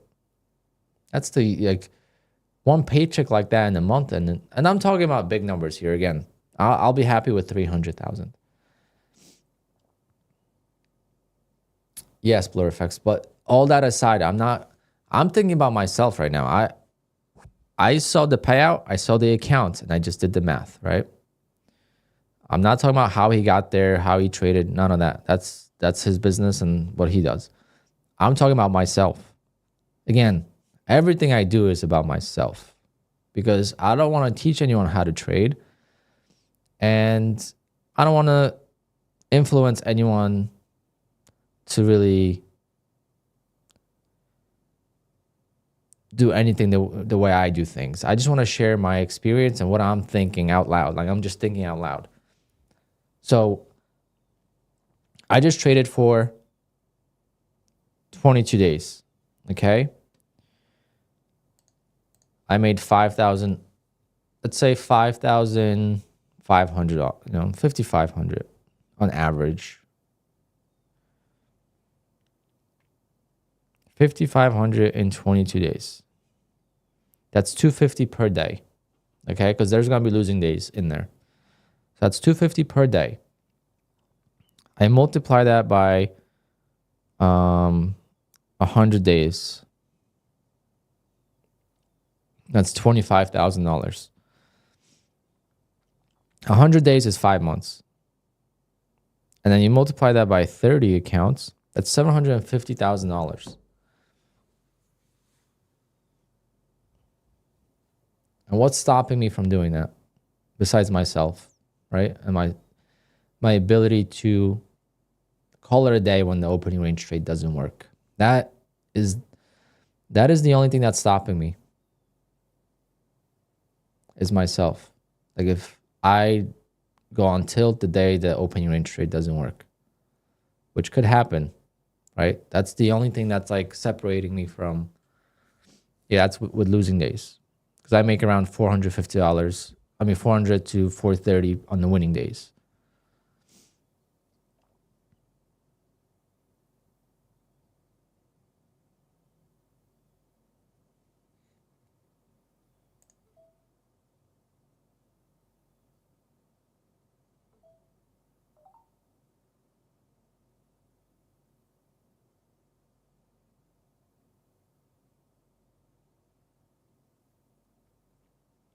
Michael, I just did the average losing day.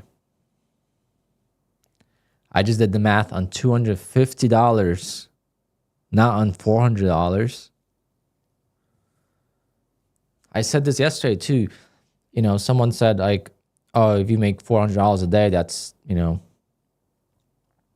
that's $8,000 in a month. I'm like, no, you can't look at it that way because, or it was a month or a year, whatever the conversation was. I'm like, you can't look at it that way because you're gonna have losing days. You know, so we were talking about making like $100 per day or something like that. It was a conversation we were having. I'm like, you can't look at it that way because you're gonna have losing days. So the average is always gonna be lower than what your average win is. I just did the math, right? This is my balance in the accounts after 22 days. I've had plenty of losing days. I think 3 or 4 even. Let me check.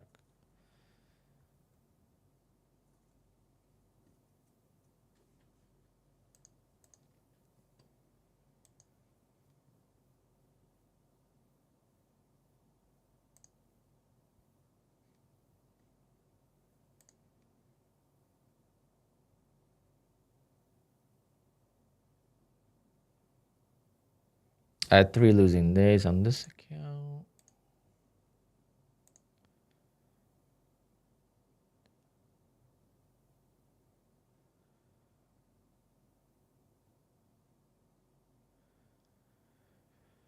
One, 2, 3, 4 losing days.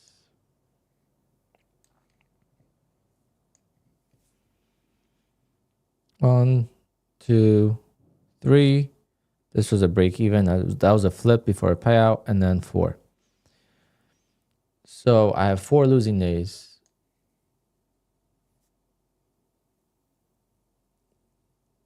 Out of 22. Which is going to be like the average probably.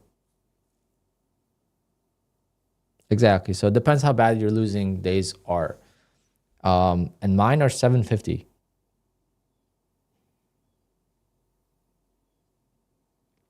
Victor, no. You guys have to stop blaming prop firms and start blaming yourselves. I see this all the time on Twitter. And if I was a drama queen, I would start calling these people out because it's getting ridiculous. How much trash talk there is about prop firms. And these guys don't know how to trade. They're still trading top step combines. I'm like, come on, like you can't trash talk a prop firm because you weren't successful at trading.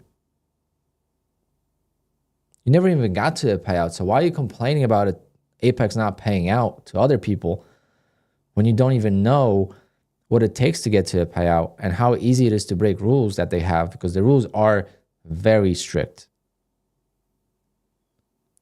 If Apex didn't have 20 accounts, I don't think trading with Apex would be worth it at this moment. At this stage, I just don't think it would be worth trading with Apex over the other prop firms. I just don't think so.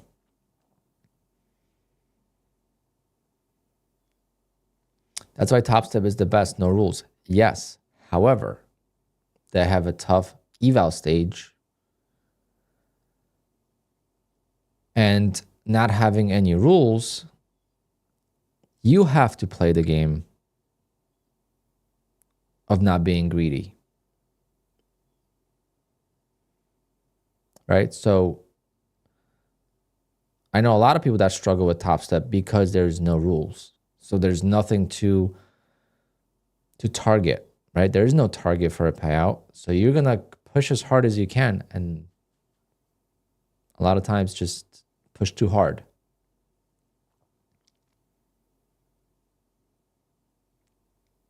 Is there anyone else like Apex who does one day pass and cheap evals? Bull Knox. Bull Knox is one.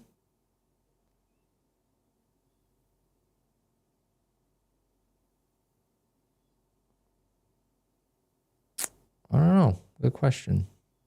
Like my Founded Futures is one day to pass, but it's not cheap.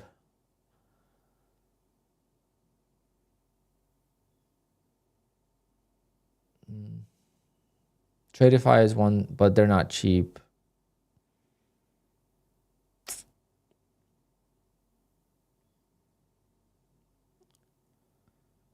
It depends. I mean, Top Step hasn't had a sale in so long, so people just got used to it, right? I feel like maybe Apex is going that way too.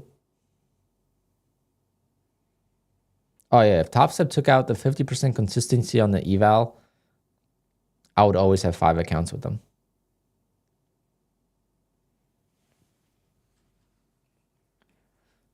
But now my mentality is changing, right? We all adapt and we change. And now I know I could keep the accounts longer. So I am going to go with Top Step and build up the accounts. Take Profit Trader and Top Step will be something you'll see on my dashboard very soon. And if I could get 10 accounts with those prop firms, have 20 accounts with Apex, 3 accounts with Bull Knox, 4 accounts with Fidus, 2 accounts with my Founded Futures, I'm chilling. I'm doing the opening range trade. I pray QUANTOWER doesn't poop itself when I'm copy trading 40 accounts. And we're making money, boys and girls. Will I watch 0 Day J in February on Top Step TV? Yeah, sure. We could do like a watch party. Nutty's going to be with Patrick end of the month, January 28th, I believe.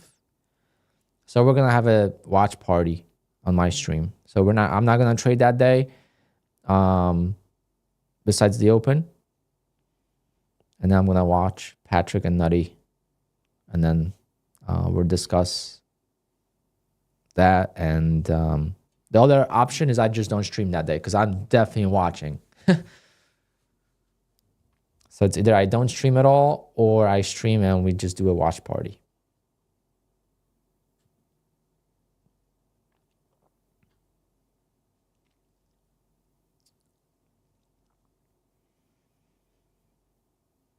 The only advantage in Apex is the one-day pass for Hail Mary traders. I think it's 20 accounts. That's the big advantage.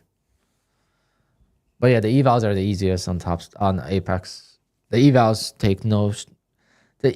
take no work, right? No trading involved in the 50K evals. The other evals, yes, but not the 50Ks. The 50Ks, if you've been trading long enough, you could pass them with your eyes closed. Not all the time, of course, but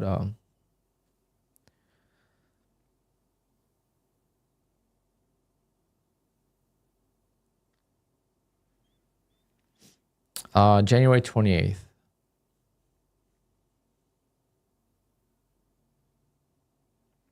For the micro influencer award, you should go to BDH. You guys are gonna have to tell Patrick.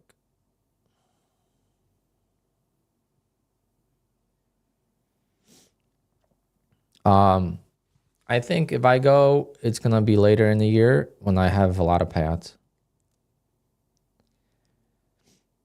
Because what am I going to do there? Trade the open? Probably lose that day. And then what?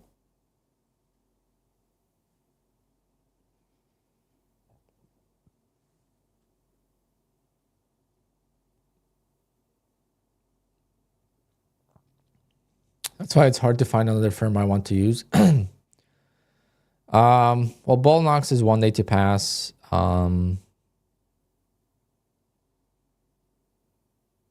yeah, Apex is the easiest. Like if it comes to restarting from scratch after a blown account, Apex is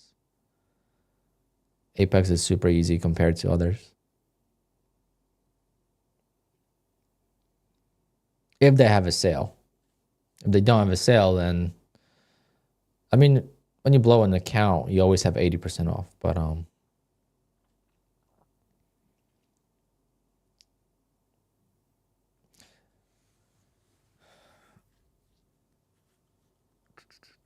yeah, I mean, for me, I'm just pushing boundaries at this point. I know that Take Profit and Top Step are legit, so there's really no reason for me not to trade with them. If I can focus on doing the opening range trade, because in the past, Top Step I traded with Project X, so I wasn't trading the opening range trade. So I would trade individually and I would make mistakes, and then I'll get greedy. I'll be up 1,000, but why not get this account to 2,000? I did it on an eval, right? On an eval, I would scalp and I would make $1,500. So why can I do it on a funded account? And of course, on the funded account, I just couldn't do it. I always got payouts with Top Step. If I did like 2 accounts, I would get 1 payout, but it's, $1,000, $1,500 at most. It wasn't anything crazy. Versus this time, I'm going to actually, if I get funded with Top Step, let's say 2 accounts or 3 accounts, I'm not taking money out till probably like, 30 days. Just let the account grow. Pretend it doesn't exist. Let it build up over time. I guess grow it to 10,000. So then I could take out 5,000.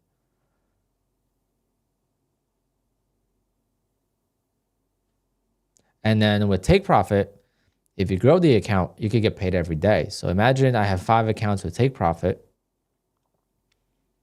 I make $400 a day, and every day I make $400. If the account's at the highest point, right?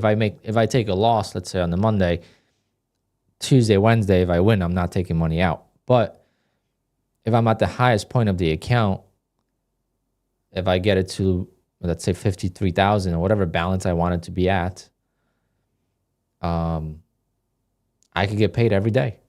So 5 times 4 is 2,000. I could get paid $2,000 every day that I'm green.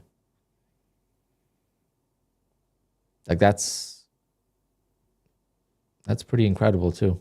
1 account doesn't make sense, but 5 accounts makes a lot of sense.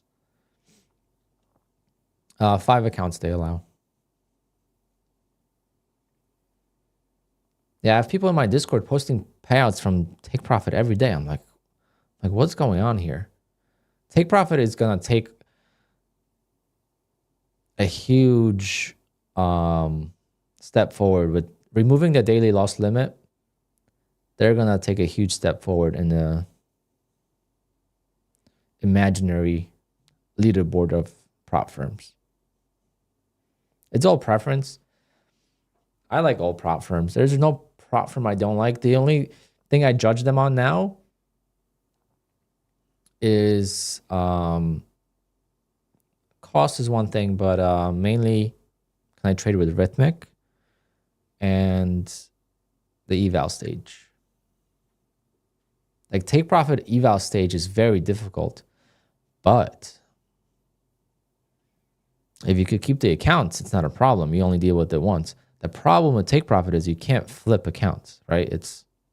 You can't rotate accounts. Like my funded futures are great, but it's very expensive. So what is the benefit of going with my funded futures right now? I don't know. I'm trying to think. I would like to have more of my funded futures accounts. I did one to see if I get approved for a payout. Matt said, as long as you scalp and you have over 20 ticks, he said 5 points. So on NQ, so over 20 ticks, you're good to go. So I got paid.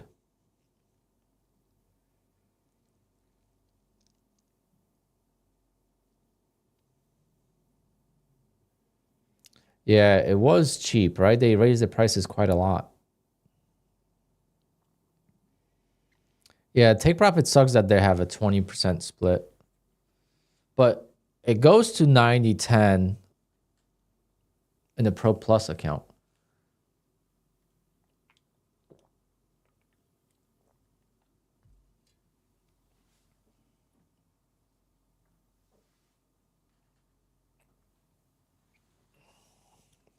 I did the 5-minute opening range trade, Ghost, and I just couldn't do it.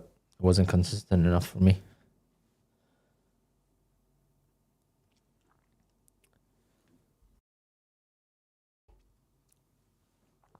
What do you mean you can't flip and rotate take profit accounts? It takes 5 days to pass an eval. Thank you, Nonstop Trader.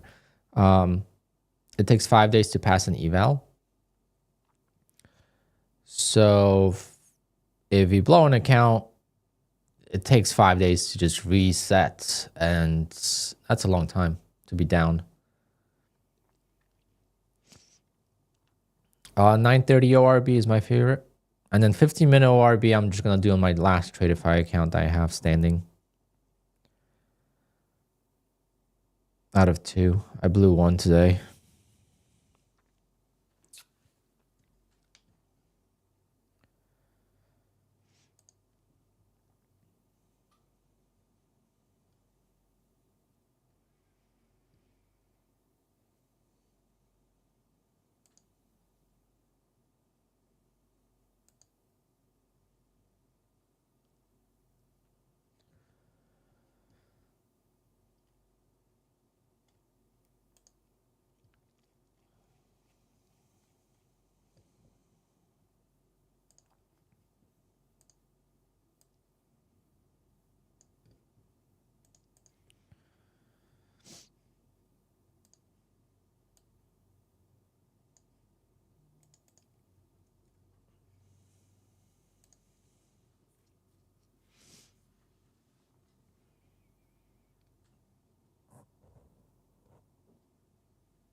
Is it allowed to trade with real money live accounts and live streams? Why not?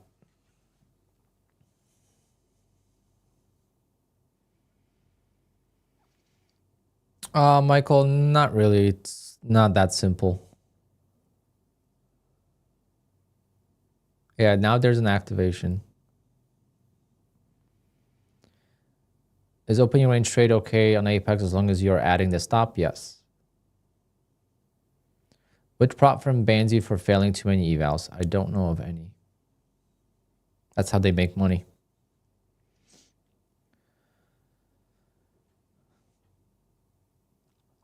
Prop firms are not our friends, guys. No matter what you believe in, or what you want to believe in, or what the CEOs say, they make money off failing traders.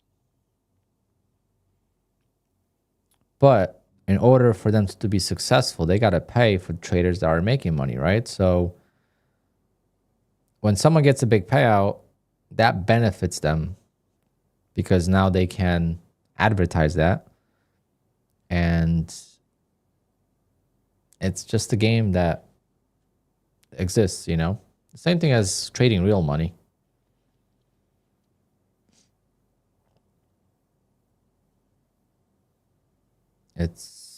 It's hard. It's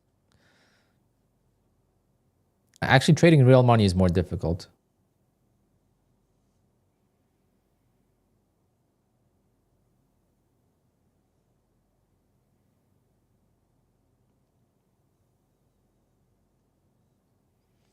Ghost Motivation says this group is way too chill and has common sense. Everyone in this industry is there to make money. Exactly. It's if prop firms are making money, we can make money. If the only problem is if prop firms don't make money, then we can't make money. Fast track trading or profit trade examples.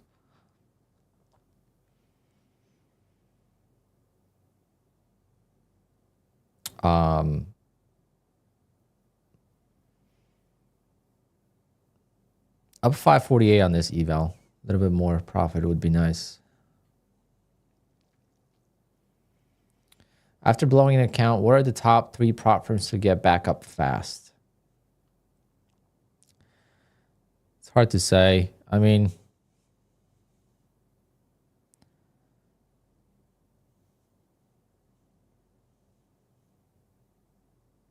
Apex definitely the easiest. Bullnox is 1 day to pass now too. But with Bullnox, they don't activate your account right away. It's like, it's always a delay with like a day or two. It's not automated. My funded futures, you could get funded the same day. Like my funded futures, you pass an eval right now, in an hour, you're going to have the funded account. If you do DX feed.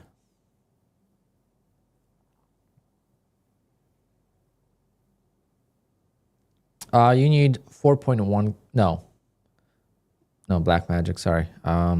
With Apex to get a payout, you just need 2,600. Then you could get a $500 payout. To get a maximum payout, then you need to make 4.1K. You could withdraw anything over 2,100. You could withdraw 500 into the safety net. So if you have a 25K account with Apex, if you make 1,600, you could take out 500 from that. On the 150K account, if you make 5,100, then you could take out 500 from that. Discord, sure. I don't advertise my Discord for a reason, because my Discord is chill vibes, okay? It's not strategies. It's P&L. It's talking about prop firms in a good manner. We're on the same page. You know, it's not asking for the holy grail from people that are profitable. I mean, I have people in my Discord that are in the 400 club, 300K club. There's people that got more payouts than me.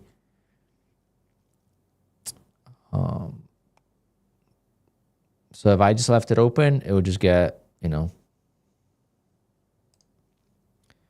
it would just get kind of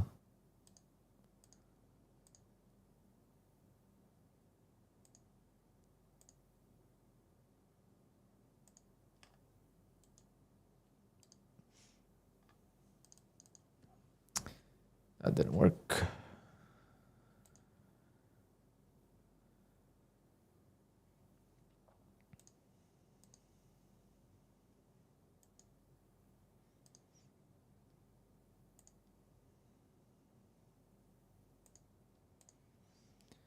All right, first 25 people. First 25 people could join. Maybe later we'll open it for more.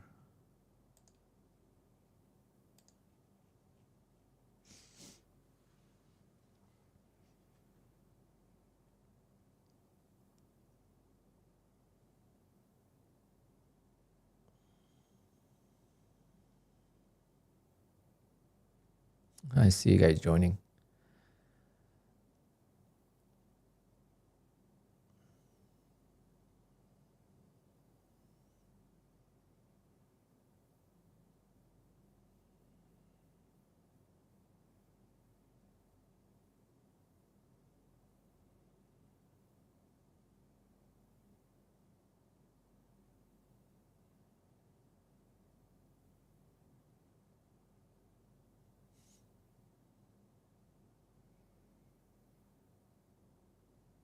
As someone says, we'll post intro when find appropriate channel. We don't have an intro channel, so just just go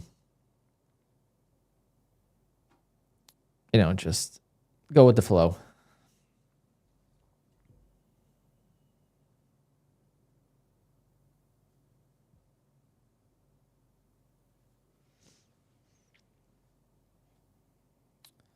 How many evals have I blown and how many have I passed? I don't know exactly.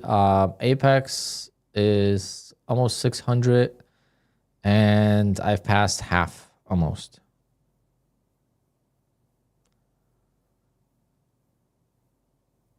Because I'm at 290 PA accounts. But this year it's going to be a lot different. This year we're going to stay under 50 PA accounts. Let's make that the goal. Or under 60. 60 is a good number because I could reload 3 times. I hope to keep these accounts as long as I can. But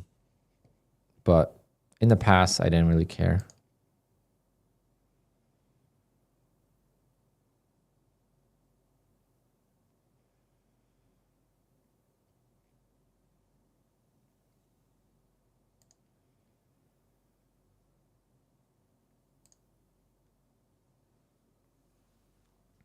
Yep, so in my Discord, you could post your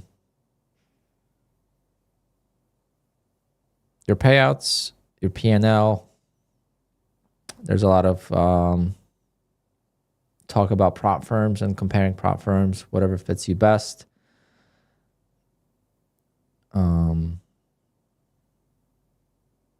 Complaining about rules.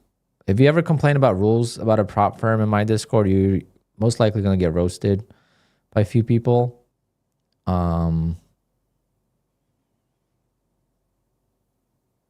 Because it's just like a victim mentality. You have options, right? You could go with whatever prop firm you want. And you should be able to read the rules. But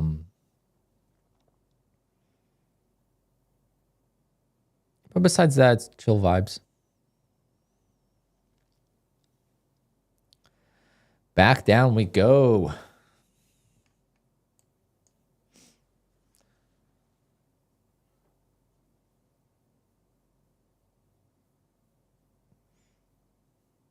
Black magic. This is just my goal. Whatever happens, happens. But I plan on keeping these accounts a lot longer.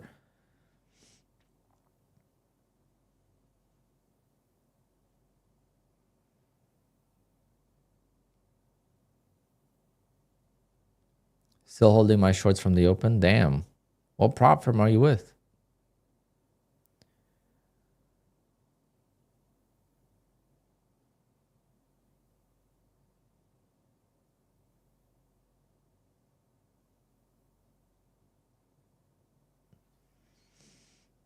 Yeah, it looks like a sell day.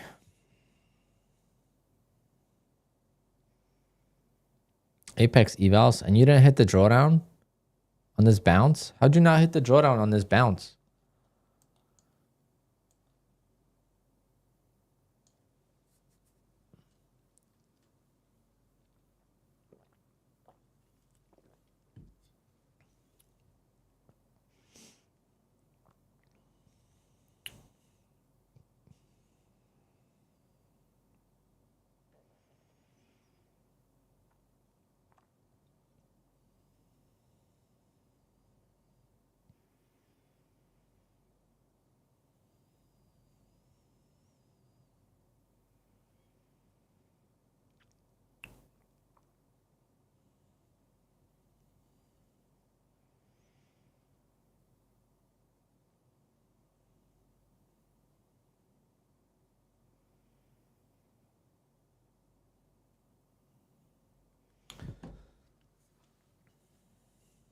I feel like it's too late to short now.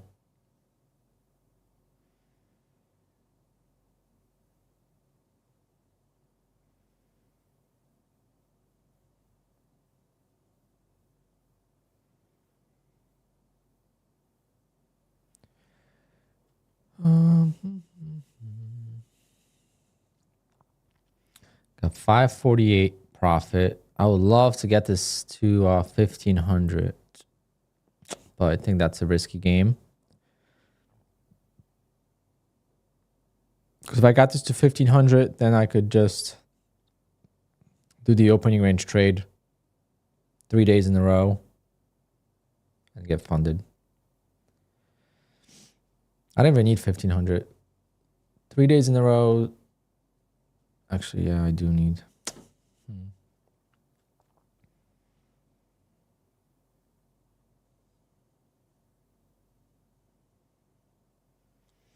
Naswan, it's only in the beginning. It's only in the beginning that you got to scalp on Apex. Once you get over the safety net, once you get over $2,000 in the account, now it becomes pretty much static drawdown. How many accounts did I copy trade at once? 22, 25, 26, 27, 28. This morning I did 28 accounts.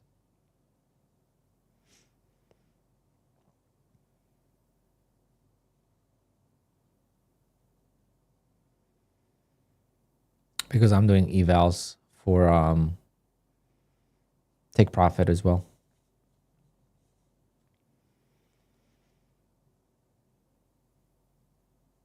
I don't know why I just don't buy more take profit evals. I should be doing 5. Did I stick with the 15-minute ORB? Yes, on Tradeify. Made $500.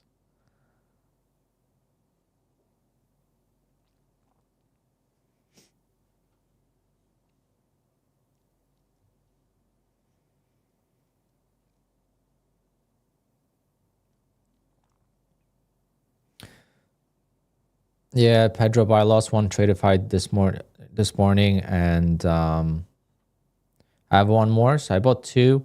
If I lose the second one, I'm not buying more Tradeify. To me, it's a waste of money because of not being able to trade on QUANTOWER. That's all. It's just a personal choice.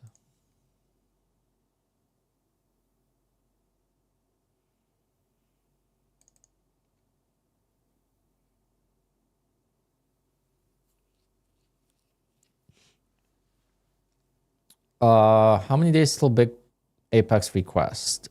Today is day number 4 or 5.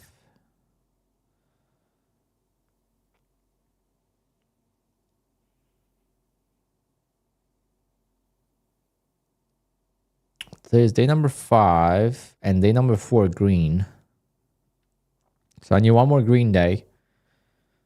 So tomorrow, if I win tomorrow, then I'm going to flip the account on Tuesday and Wednesday and request the payout for 18,000 on Wednesday. If I win next 3 days on the rest of the accounts, so tomorrow, Tuesday, Wednesday, which would be unlikely, but if I did win for the other accounts, then I would request, from these accounts as well. So it would be 1, 2, 3, 4, 5, 6. Well, make $1,200. 1, 2, 3, 4. I would have to scalp a little bit more on these. I'm actually gonna go for 30 ticks. Yeah, so I could get,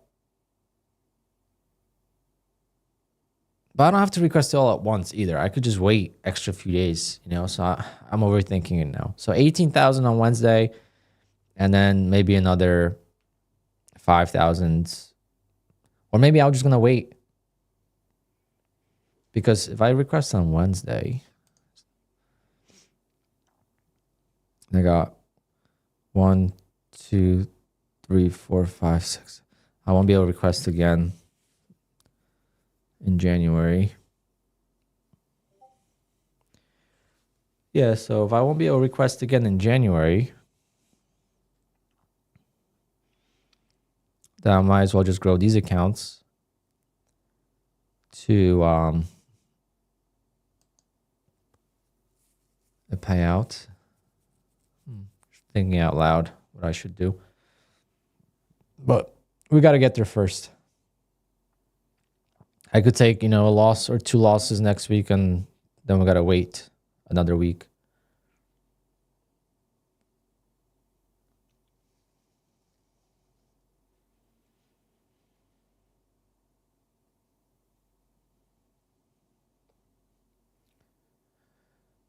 Unfortunately, Apex still banned me, and I don't respond to any tickets. Still don't understand why, and that sucks.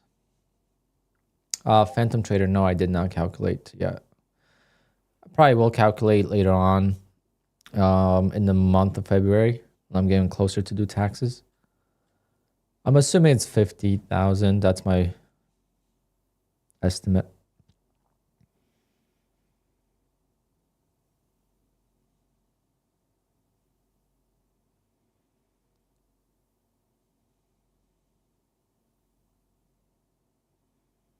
So hoping to keep that much lower this year and much bigger payouts.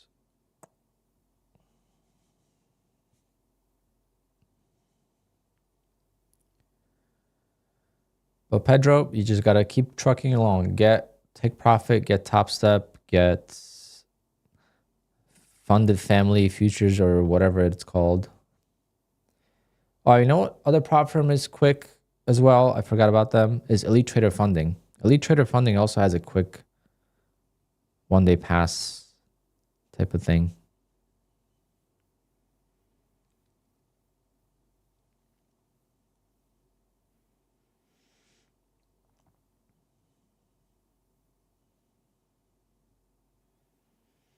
David, you heard a lot of bad things about ETF. I've gotten paid when I followed the rules. The rules are kind of tough. Then they took out the safety net, so then I stopped trading with them. Once they took out the safety net, where you got to make, the safety net, you got to leave the safety net in the accounts, I stopped trading with them. But now they might give me an issue with the, quick trading, 1 second trades. So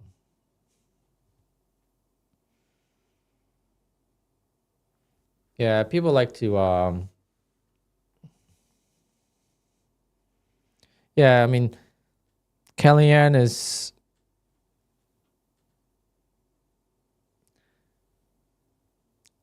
she's just making videos for content, It's good for her, but I don't consider her channel a trading channel. It's a prop firm channel, if anything. Not that I even watch it, but I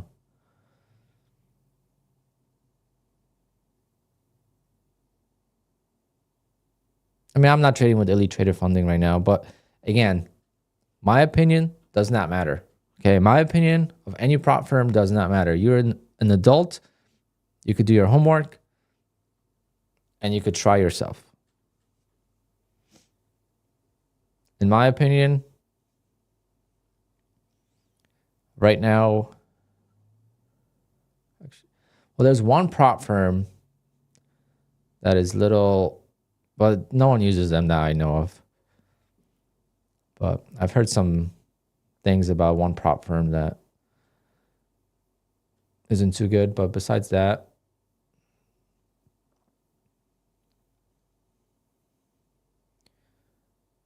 I don't think Elite's bad. The biggest thing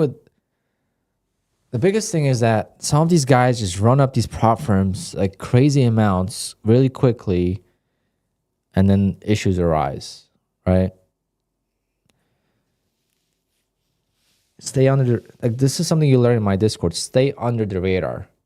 Make your $2,000 withdrawals. Make your $3,000, $10,000 withdrawals. It's way different withdrawing 5,000 versus 500,000.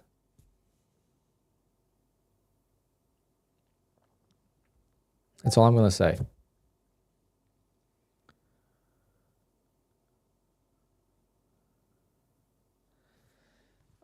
When I look on Twitter, Lou,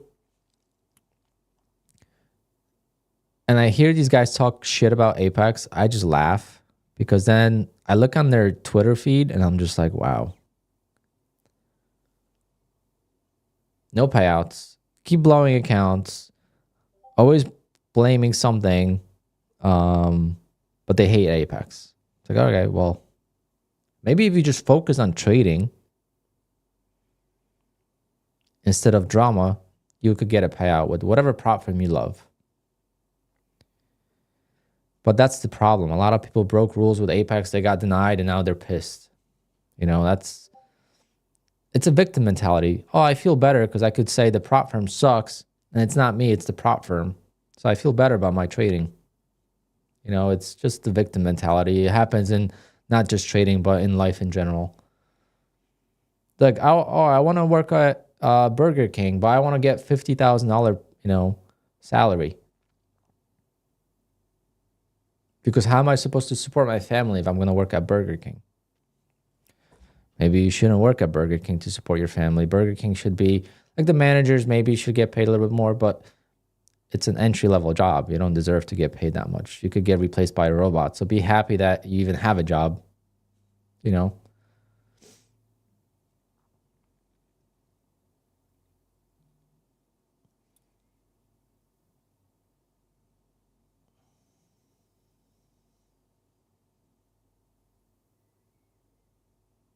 The red line is 200 moving average.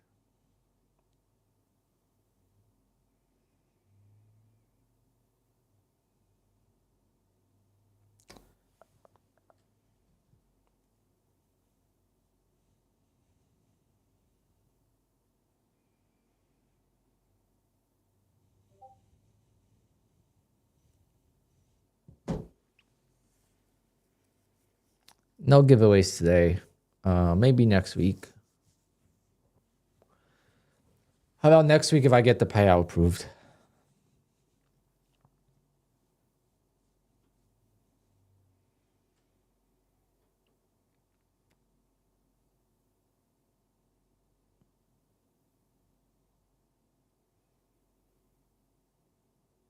Yeah, everyone wants to play the victim card, Collins. You know,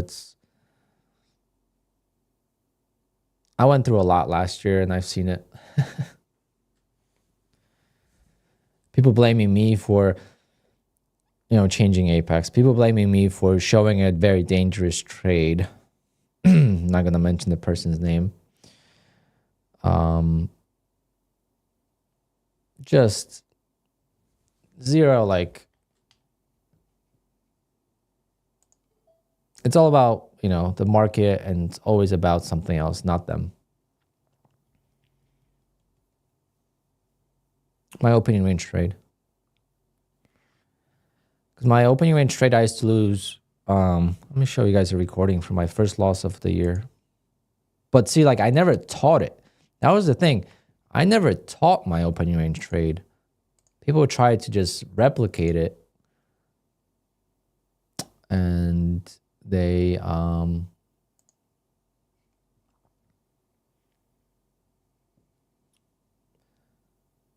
me see. All right, this was my first loss of the year, February 29th, my mom's birthday. All right, so from December 15th to February 29th, I did not lose on this trade.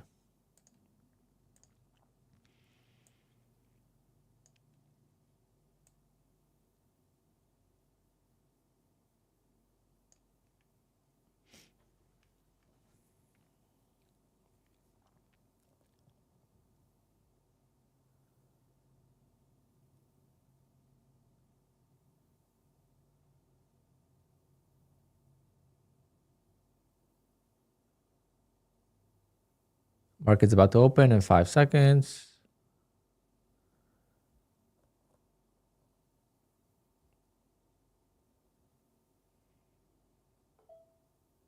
I get bottom ticked into the trade.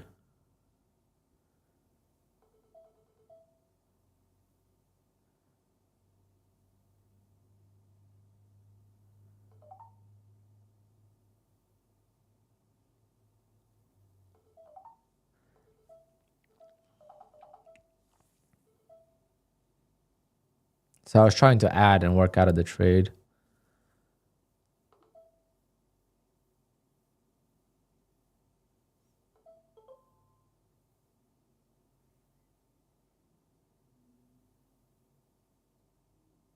Like now I have a stop, but back then I didn't have a stop. But there was a lot of times where I worked out of the trade. When it went against me, now I'm going to lose in today's trade. But last year's trade, I would have worked out of it. But basically, I think I even like top ticked. Oh, maybe not. Yeah, almost. I don't think I show my P&L, but there it goes. I showed it. So 1, 2, 3, 4, 5, 6, 7, 8, 9, 10, 11 PA accounts were blown.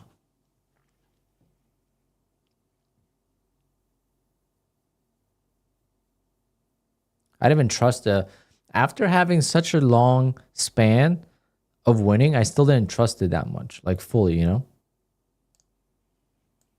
I never had 20 accounts. If I had this many accounts last year in January, I would have made $500,000 last year easily. But I didn't have a lot of accounts till like March.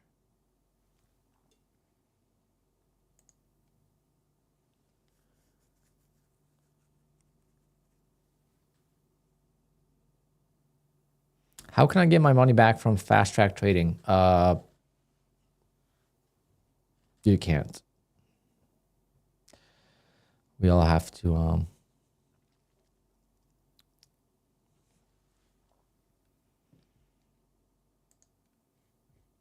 never mind. I was reading yesterday's chat. Oh god.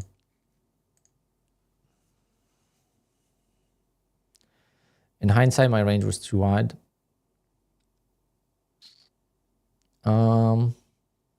Maybe.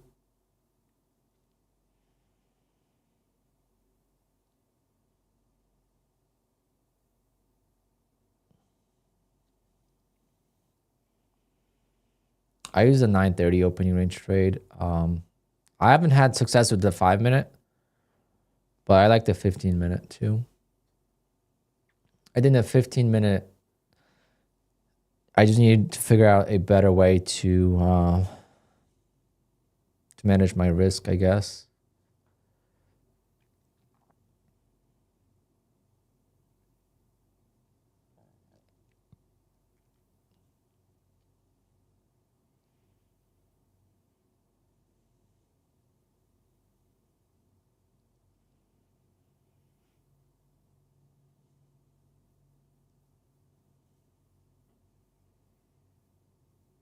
Why do I prefer not using a hard stop in QUANTOWER? Because sometimes at the open, there is a lot of lag in the data.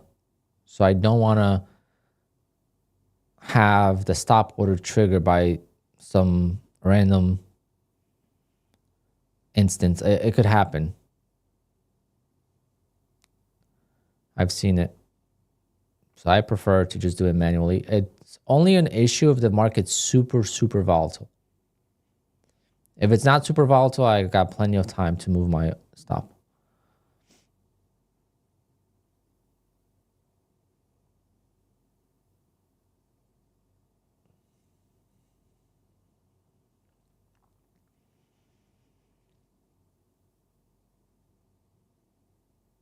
Yeah, because it takes one loss to lose it all. Yeah, that's why but I was making so much money with it that I didn't care if I lose it all because you don't lose your payouts, right? Once you get paid, you don't lose it. You can't lose it anymore. So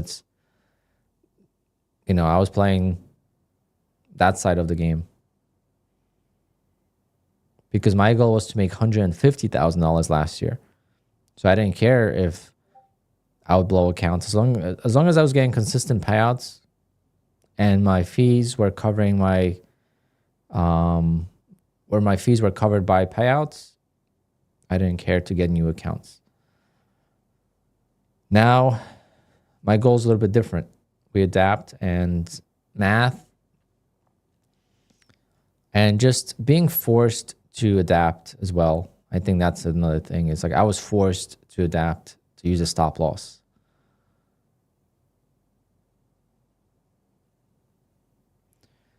It's $750. It's $250 per contract. So if I take 2 contracts, it's $500. If I take 3 contracts, it's $750. And that is based on the Apex's max loss per trade allowed on the 50K account. Do I have a breakdown of my strat? No, I don't. You don't want to learn from someone else. Trust me. It doesn't work. You can never replicate someone else. I tried for so many years.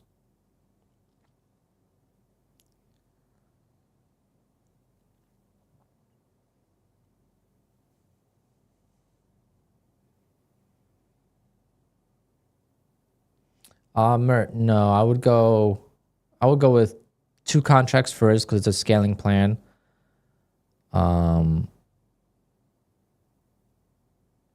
It's a scaling plan, so I can't use 3 contracts or 4. But you bring up a point, once the account grows, how many contracts I would use. And I think I would just stick to 3.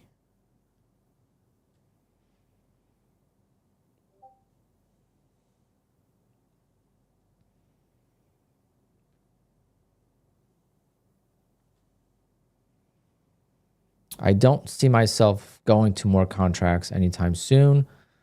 The 150K account you see on the top, I should. I mean, I'm never going to get to payout with that account if I don't increase the size. I mean, eventually I will, but it's going to lag so much in payouts. It's not good.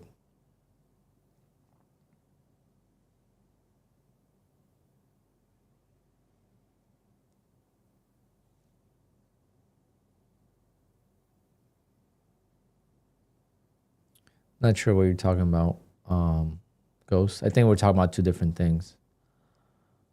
How much did I invest in trading coaches? I have no idea. I didn't invest into any courses. I invested into chat rooms, but in stocks.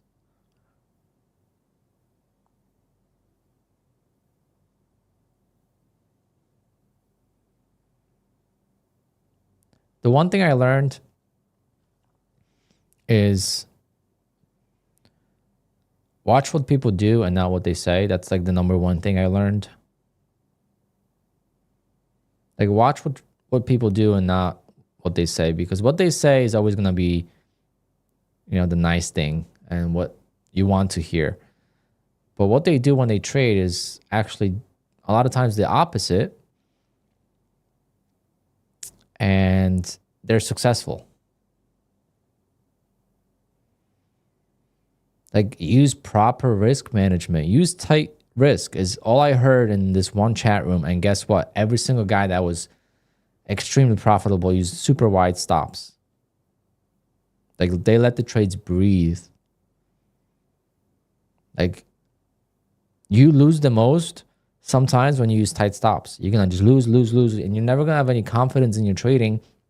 And it's just going to spiral down. And it doesn't matter if you lose 10 grand, $1,000 at a time, or if you lose 10 grand in one trade, right? At the end of the day, it's still 10 grand. But how much money did you make risking that 10 grand? That's the answer. Which one is better? If you risk $1,000 per trade and you lose 10 trades, that's $1,000. How much money did you make in between, right? Did you make more than 10 grand? A lot more than 10 grand? And same thing the other way. If you risk $10,000 per trade, in the trades prior to actually hitting the max loss the first time. Yeah, if you hit the max loss the first time, then that sucks. But a lot of times you can make a lot more. And then if you hit the $10,000 loss, then it's like, whatever. I know the risk reward helps. And that's exactly the mentality I had in my opening range trade. I used to risk $2,500 to make $300. You would think that's stupid, right? If you just saw it at a trader is risking $2,500 to make $300, you would think that's stupid. In real trading, yes. In the live account, yes, that would be stupid.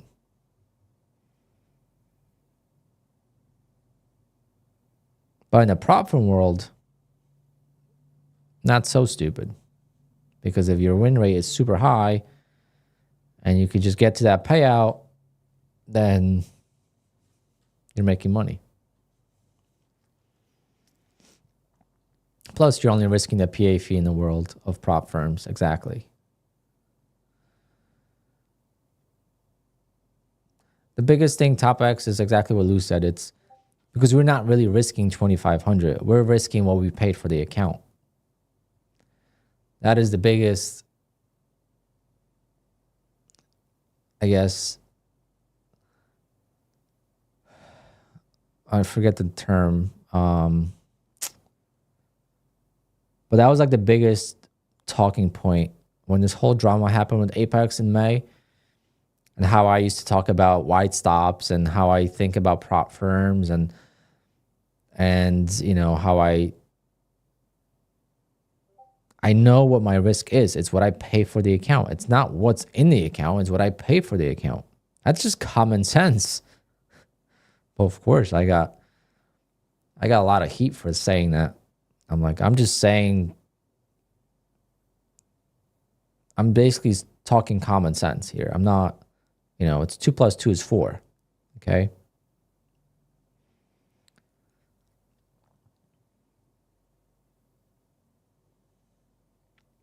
How old am I and how did I start trading? All right, well, we could go into a little story here since we have a lot of new people probably. And I haven't told this story in a few months. So I'm a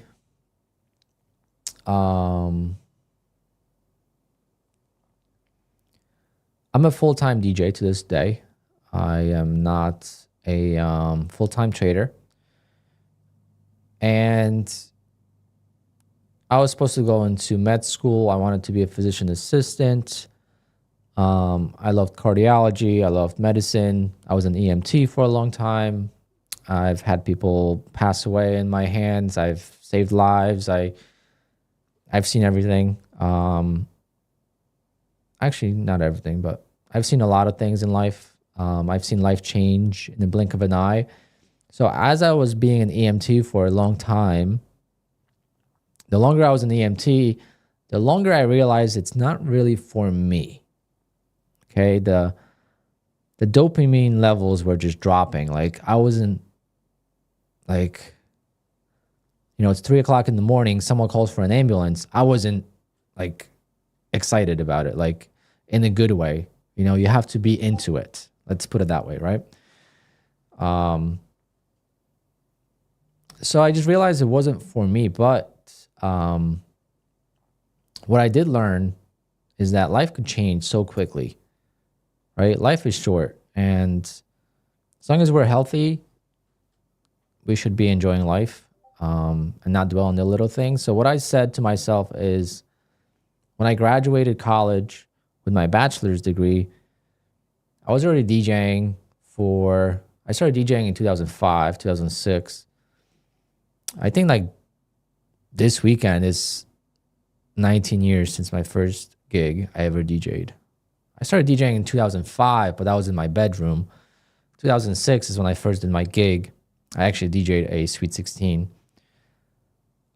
Exactly January, forget the date. It was 19th or something like that in 2006.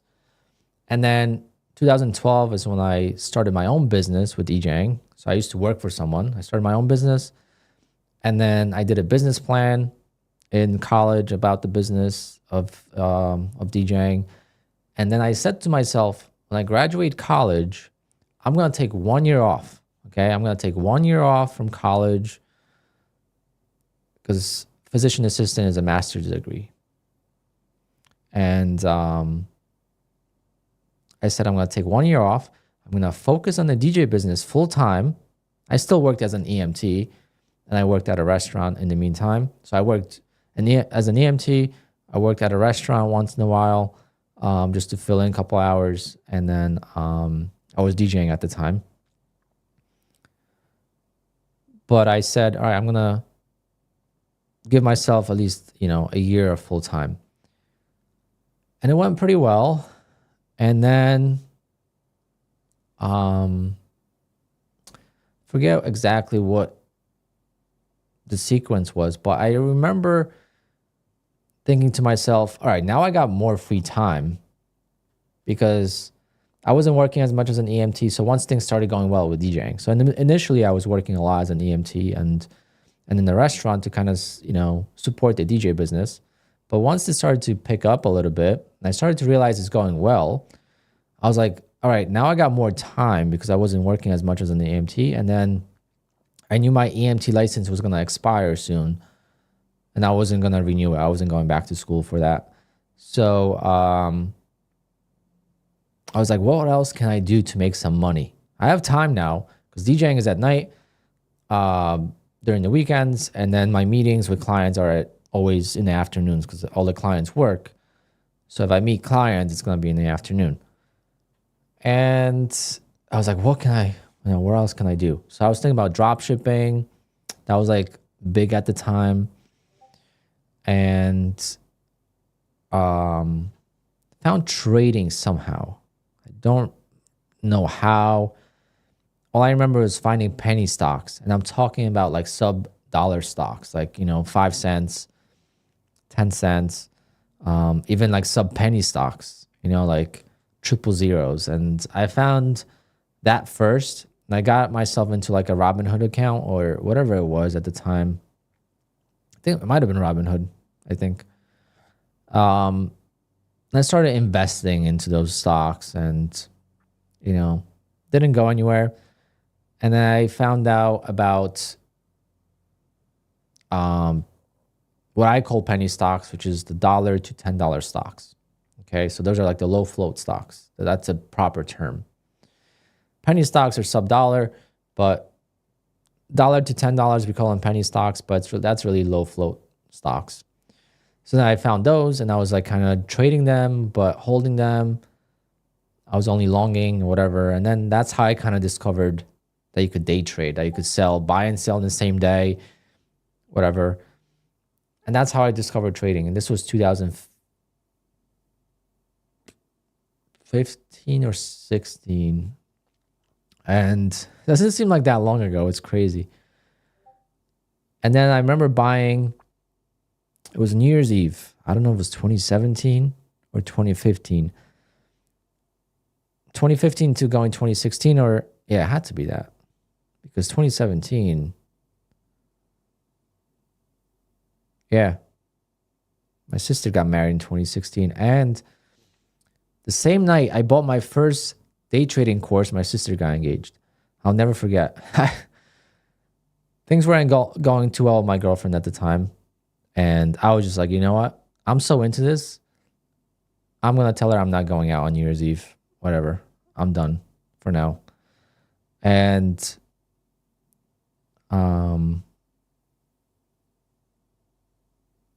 I bought day trading course from Clay Trader.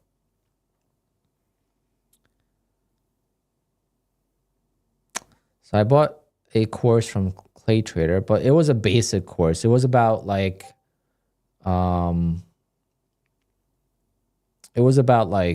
candles, and I didn't know what a candle was at the time. Like I didn't know what the open of a candle was. Why is it a red candle? Why is it a green candle? What is the wick? Like all that basic stuff, right? So it was like $200 course. I took that, and then soon later, I got into short trader.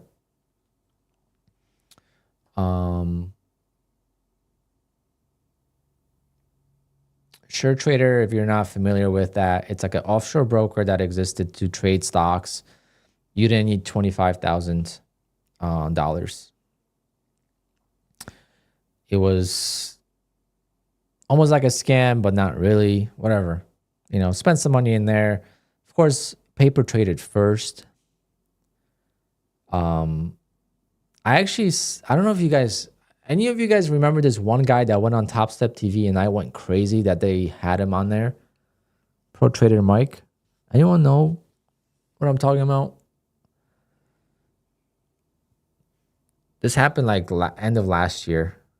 No, like mid last year. There was a guy that went on Top Step TV and I just went nuts. I'm like, how are they allowing this guy to get on there? And that's actually the guy I bought the course from. No, that's the guy I signed up to the Discord, to his chat room. That was my first mentor. And that's why I hate that guy. What a scam. I'm shocked that he's still around. And yeah, slowly just go into chat room from a chat room. You start learning on your own. But I traded stocks I quit stocks last year, 2023. And I'm thinking about going back.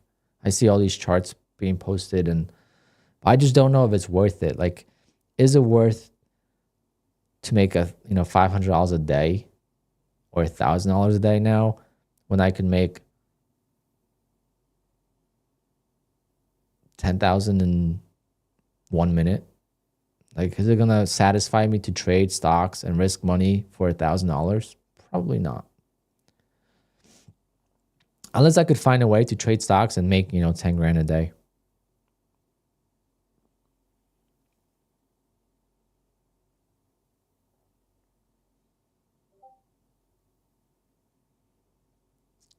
I just don't know if I can. I just don't feel like I can. Because I can't make 5 grand trading futures. No, I wouldn't do a prop firm.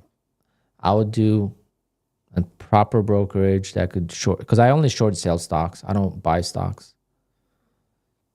I only short sell them, and yeah.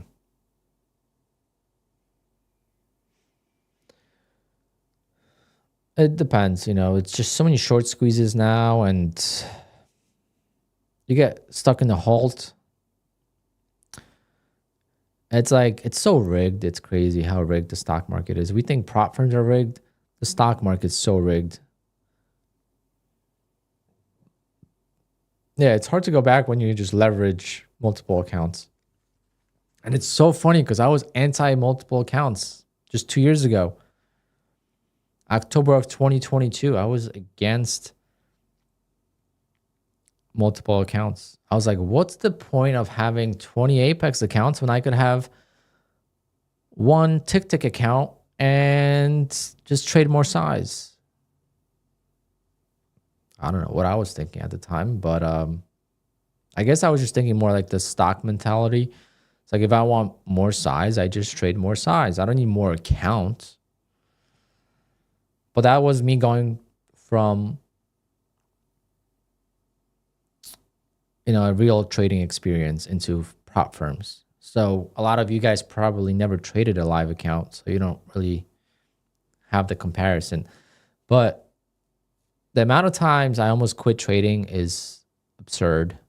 I lost money for, I don't know, 2 years at least. The thing is, with my trading, I was always profitable from the very beginning. But let me explain what I mean by that. I don't mean making money, or I should say, I was always able to make money, but I wasn't profitable. There's people out there that can't make money at all, right? And they quit trading quickly. I was always able to make money, but I couldn't keep it. I would take that big loss.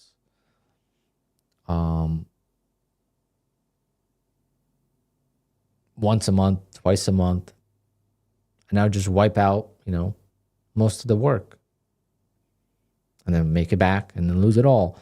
And it was just like, I was always just focused on that. And I was like, as long as I don't lose, or if I make more the days that I'm doing well, then I'll be fine. And eventually I turned the page and I was able to make a little bit, but it wasn't a lot. I started 2017 really, but 2016 is when I kind of started understanding trading and dabbling in. But I understand trading is very hard and very few people will make it. And I'm so grateful for prop firms, because I would still be trading stocks right now. And I don't know if I would be doing well. How do you deal with tilt days? It's impossible. You just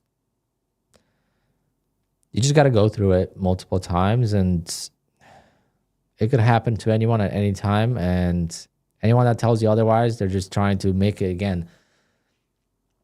I could tell you what I do to avoid tilt when I'm not on tilt. But I just went on tilt, not really fully, but I went on tilt December 10th, where I lost all my accounts. All 20 funded accounts with Apex, I lost on December 10th.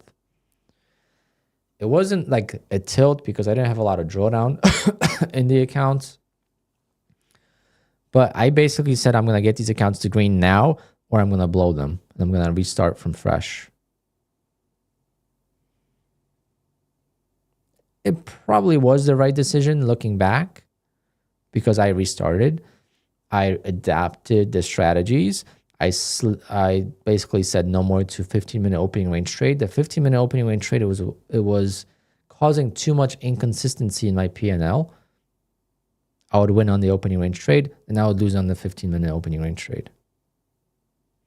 And all I had to do is up my size and up my ticks on the, not even the size, just the ticks, because I was using the same size.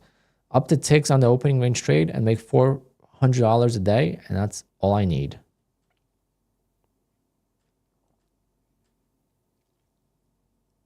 Do I think Apex will disappear? No, I don't see a reason why Apex would disappear right now. Because they're making money. So I don't know why they would disappear.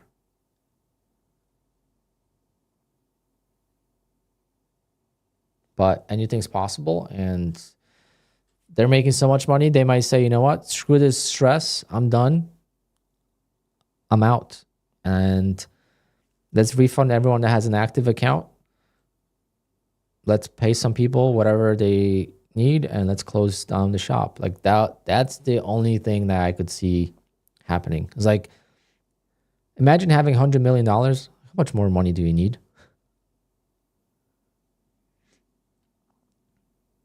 The lawsuits I'm not worried about, because the lawsuit is not, it's a civil lawsuit, okay? It's a former employee suing them. It's not the regulation suing them or something like that, right? It's gonna get settled like every other, like if you look up like Google, I'm sure Google and YouTube get sued all the time.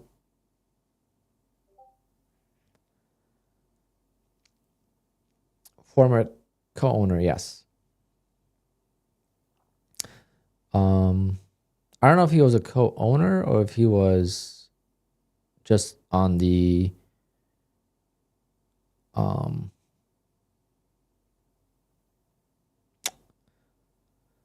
officer list. So basically, like, you have the CFO, you have the COO, all those, like,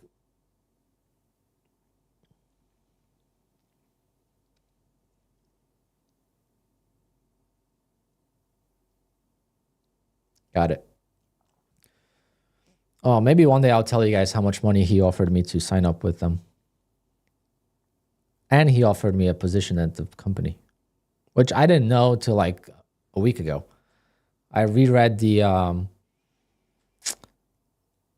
offer.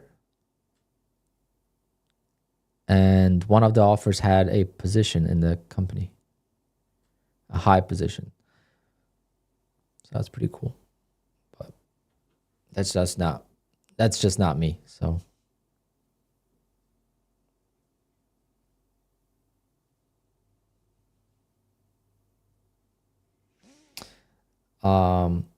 Brett Simba needs to relax because I love him, but he just took over from Top Step and from Sage and just talking nonstop. Like, just focus on your own company, dude. Like, what are you doing? But see how these people, and that's how you engage in social media. You see how much, like, no one's talking about Michael Patak, no one's talking about Matt, no one is talking about Sage because there's no FUD. There's no drama spreading.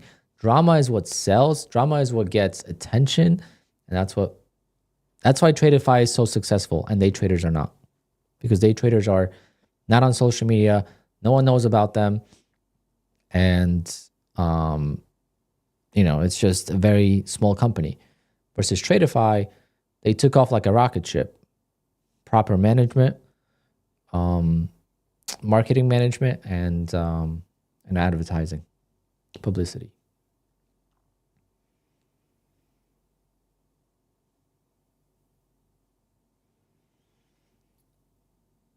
Like, I would not be shocked if he blew up his funded family accounts on purpose. Day traders offer 7 accounts. They used to offer 20, but now it's 7. They have pretty much the same exact rules that old Apex had.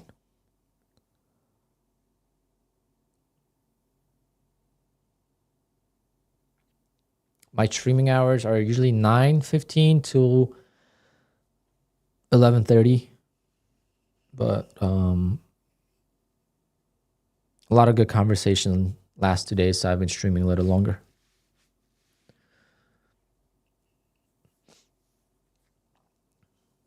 Daytraders.com, I believe. This is what bothers me, okay? Now, I have no idea what software they're talking about. But I've mentioned this already a couple of times. But this is what disappoints me the most.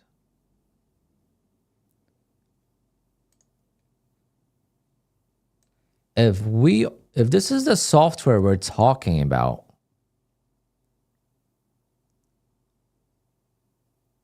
this, like, all this, if this is the software we're talking about, and this is what Apex is using, and this is what Apex owes Leo money for, I am so damn disappointed in Apex, because this is the trashiest dashboard in existence of all top prop firms. And no one could argue that.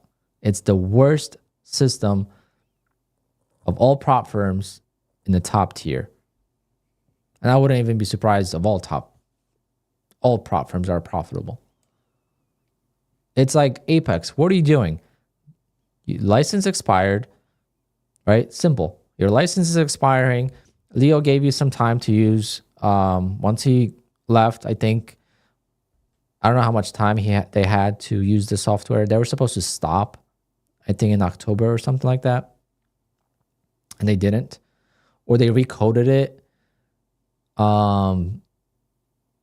thinking that they won't know, or whatever it was. Just get a new dashboard.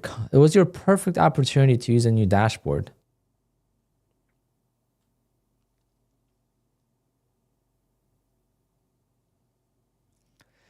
Yeah, it's licensing and his patent, but what for? Because it's saying it's for programming, but what exactly did he program? Because that's what I'm saying. If it's the dashboard and the back-end website of Apex, then it's pure trash. Apex should have moved on and gotten something better. That's what I'm disappointed in Apex. But if it's for like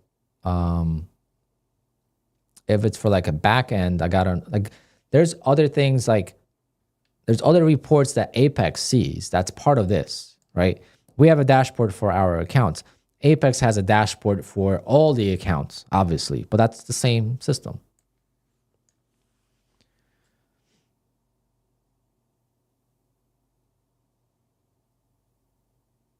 When you build the technology to have accounts be created automatically when you pay, that's every prop firm has that.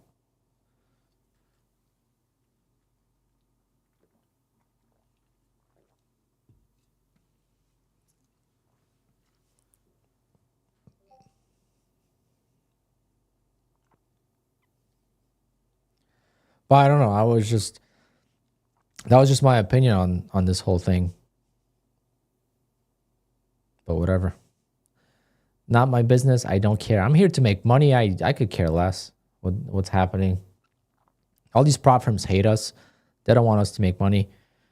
But we'll make money. We'll get paid. They'll make rules. And we just got to obey the rules.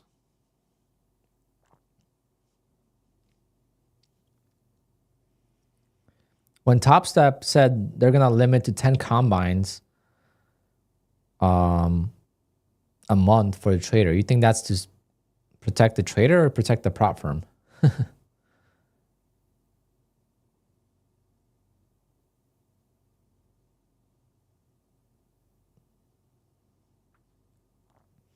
Yes, I am speaking from lack of information. That's why I said I don't know what it is, but if it's the dashboard, then I'm very disappointed. But if it's something else, then I don't know.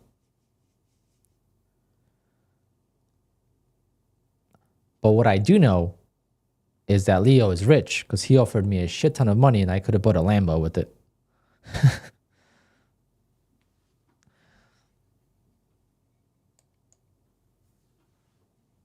And still have a lot left over.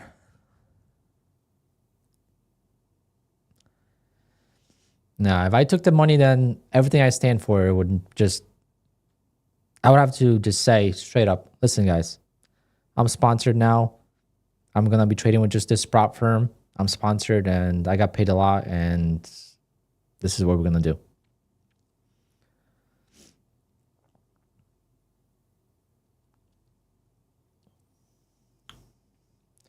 Leo's going to win this thing. Hey, I hope he does. So he could double the offer next time.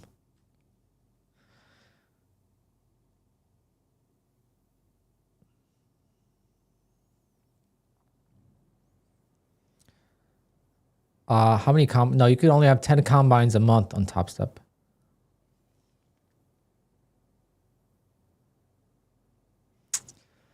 Will I ever regret making this decision? No. It wasn't like that simple, okay? Obviously, no one's going to give you that much money up front. It was if I signed people up.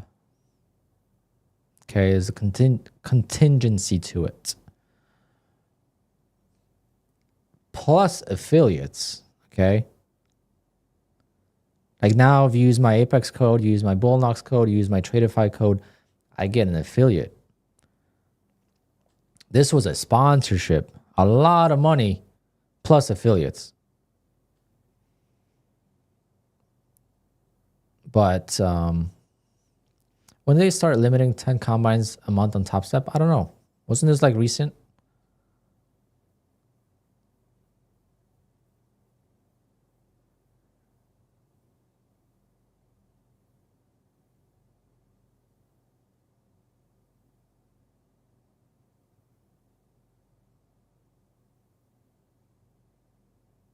I don't know if they did.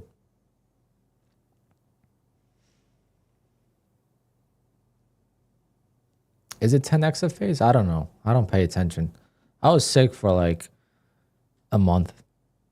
Between being sick and between my traveling, I was kind of like out of the game. So all that thing happened with Tradeify. Tradeify got launched. Profit Trade was going out of business. All those things were happening when I was just like kind of out of the game, just doing my opening range trade and that's it. So I'm not sure.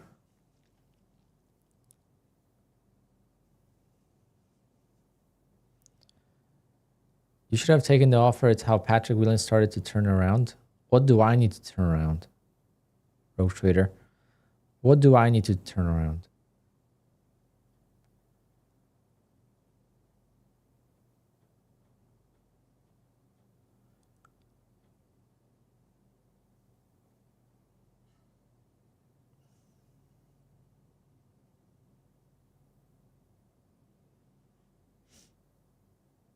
Yeah, but I don't think that's how Patrick turned around. I don't think.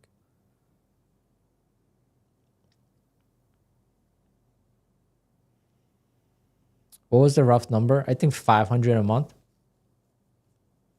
Something like that.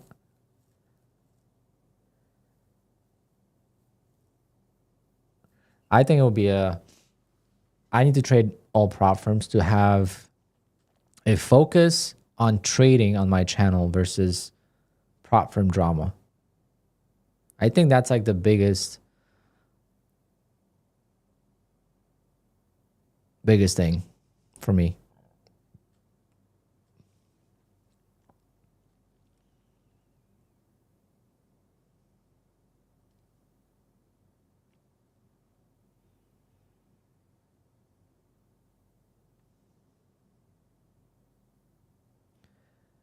And how much money could I make with 7 accounts? I mean, I guess I could trade off stream on the other accounts, but how much money could I make with 7 accounts? And how would I feel if I promoted a prop firm as a sponsor and they went out of business? That's what I was thinking at the time. I'm like Fast Track went out of business. Profit Trader was still in the business back then. But I'm like, what if, like, no one knows about them? Like, how am I going to convince people to use them? Like, it's just not going to work. It just didn't feel right with me. So I'd rather make my money trading and have, if you make a lot of money trading, affiliates will come, right? YouTube revenue will come because you're going to get a lot of views and it's more organic. You're not going to make as much on affiliates, most likely, as a sponsor, but at least it's more organic and you're not forcing people to use something.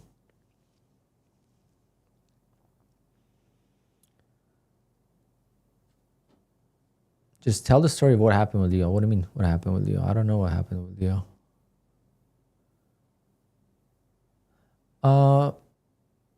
Shannon, you're a great guy. Not many have the same heart to think about others. It's not about thinking about others. I think all of us are adults.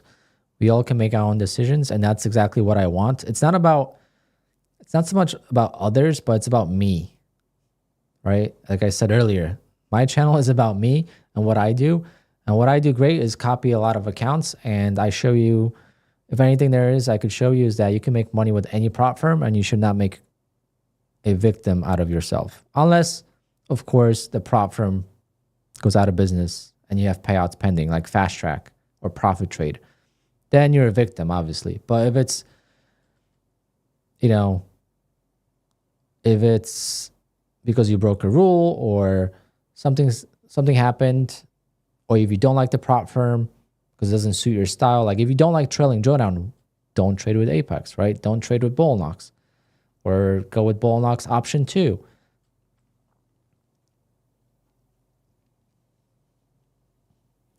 One day to pass with Apex is Bull Knox and Elite Trader Funding.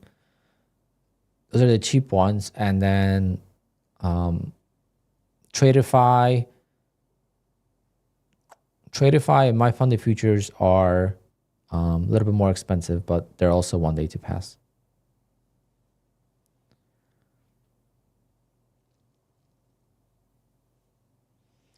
So are Patrick and Trades by Matt getting sponsored directly every month?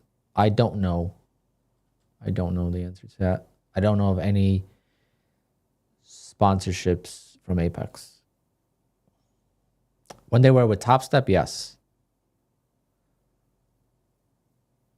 When they were with Top Step, then yes, I remember that. Top Step offered me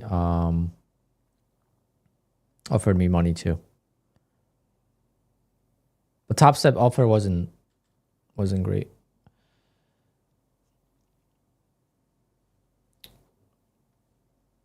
Top Step was, forget what they offered. But Top Step is, you're like in prison when you go with Top Step. I don't know if you know that, but everyone that is on Top Step TV,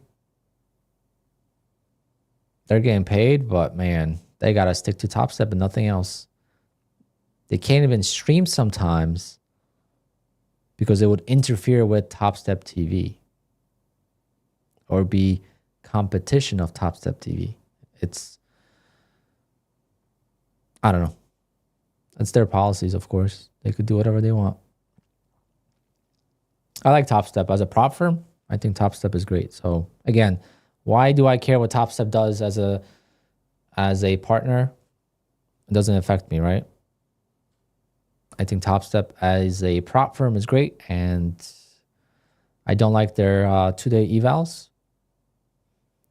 But now I'm going to take advantage of it because I am going to keep my accounts longer. I'm not going to trade on Project X. I'm going to trade on Rhythmic, and I'm just going to do my opening range trade, and that's it. When I was trading outside of the opening range trade on Project X, I was scalping, I would lose and get greedy.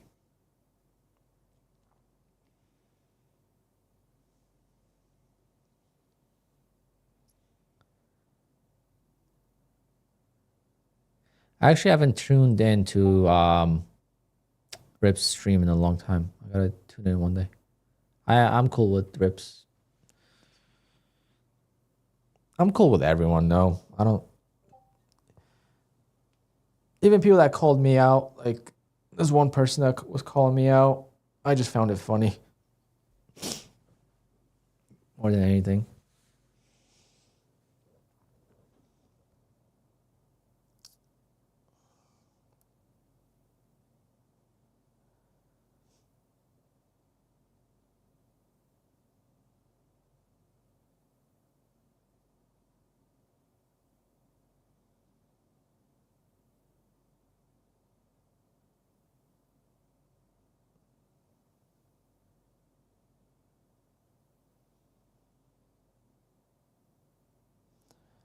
How come you can copy trade accounts of bull knocks? You could still copy trade. You might just get denied a payout.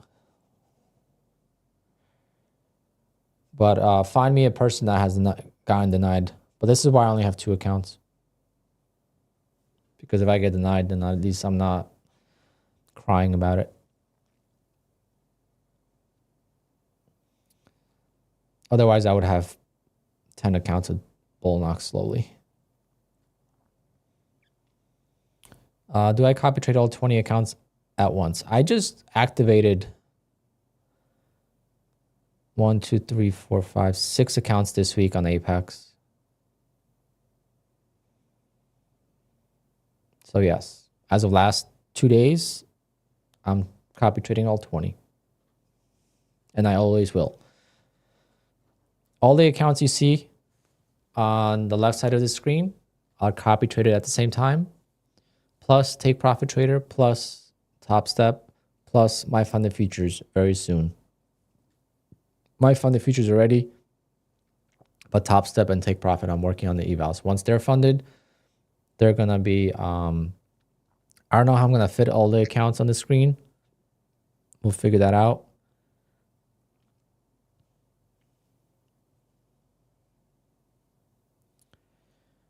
But, yeah. I have the expert account. I already have my funded futures. I have already. I already got paid. That was my first payout of the year.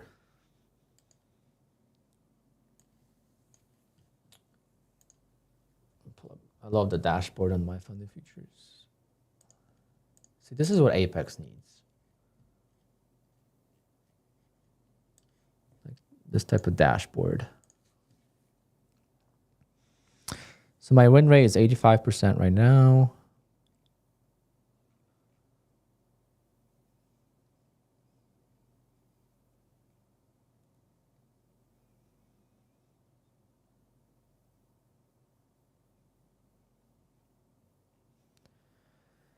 Trade durations under 15 seconds. But it's over 5 points. I got paid.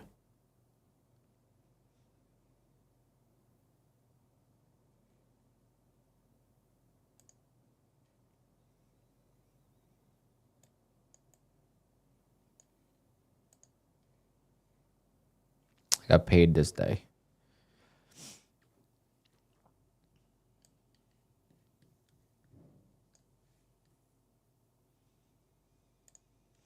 Shitty thing about Top Step Live, no dashboard or stats like an evals. Oh, really?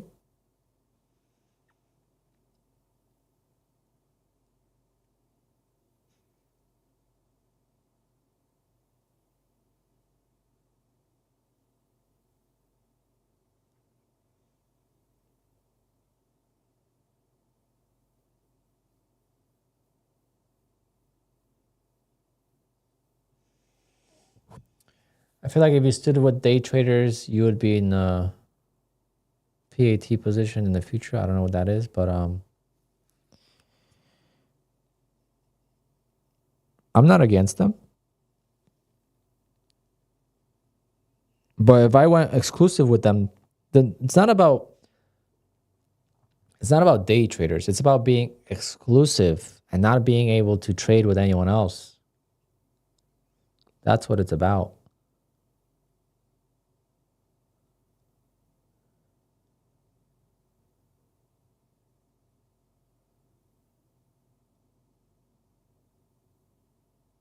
I'm just focused on trading for now. If I want to make affiliates, I'm going to make a video every single day about a new prop firm, codes.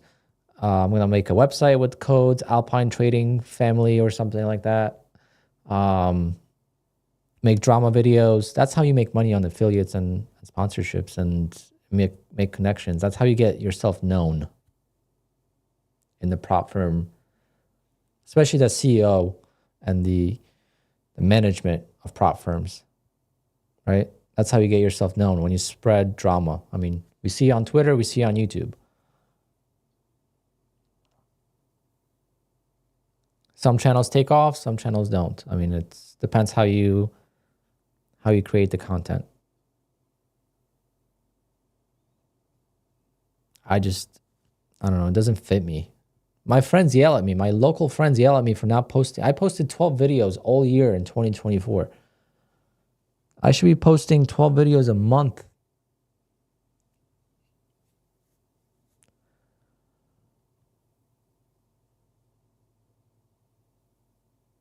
I would be at like 40,000 subs by now.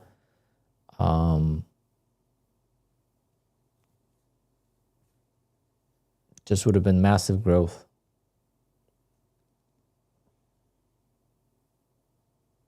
Even off stream, you couldn't trade with others. I'm sure you could. As long as you're not in the management of the prop firm, I think.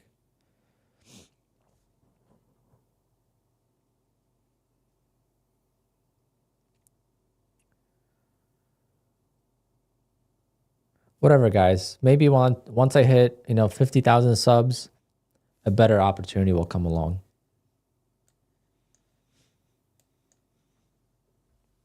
The longer you wait, the bigger the deal you could get.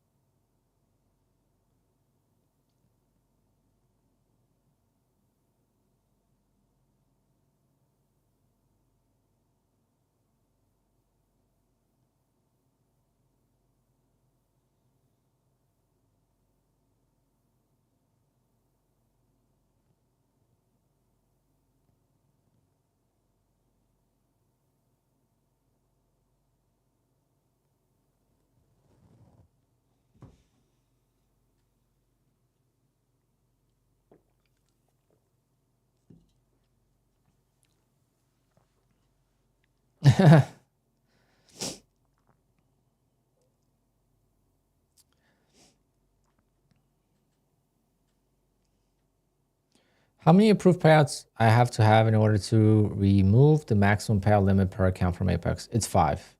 I actually looked that up yesterday because I didn't know myself. So 5 payouts, 5 times 8 is 40 days, right? So give or take like 3 months, because you're going to get some, longer payout windows. You're not going to trade every single day. It's like 3 months you could get unlimited payouts. I should be on 2 payouts already, but I'm on 0.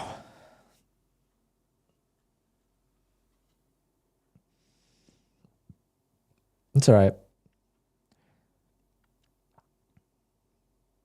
It only helps me, really, because once I'm at like uncapped payout, I'm probably gonna take all of the money out. It would only make sense, right?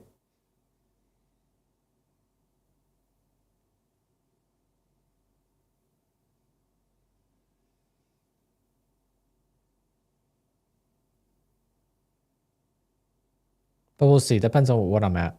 If it's over like 200,000, I don't know. It's gonna be tough.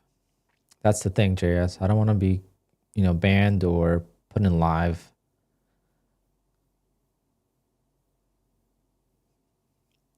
Why not try to scale up? See, that's another good point. Like, why not go to 4 contracts? Once I go to 4 contracts,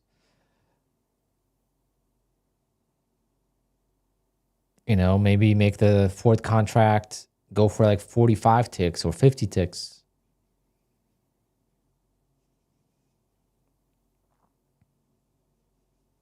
And really scale up and really start bringing these accounts to like, you just got to make $50,000 and you make $1 million. I don't know why I'm getting too excited about this. It seems too easy. Was Trader Kane banned? Yeah. But Lanto was unbanned. I don't know why Lanto's trading with Apex.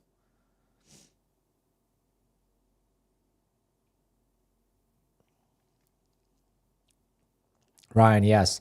So getting past the safety net, past the trailing threshold, is the most difficult part and the most important part. Why was Kane banned? Because he made 1.3 million. So they offered him live or take the money. But if you take the money, you can't trade funded accounts for. I think it's only like a 6-month period or a year. Was it 2 million? I see. I already forgot. I'm thinking of Live Mic Trader.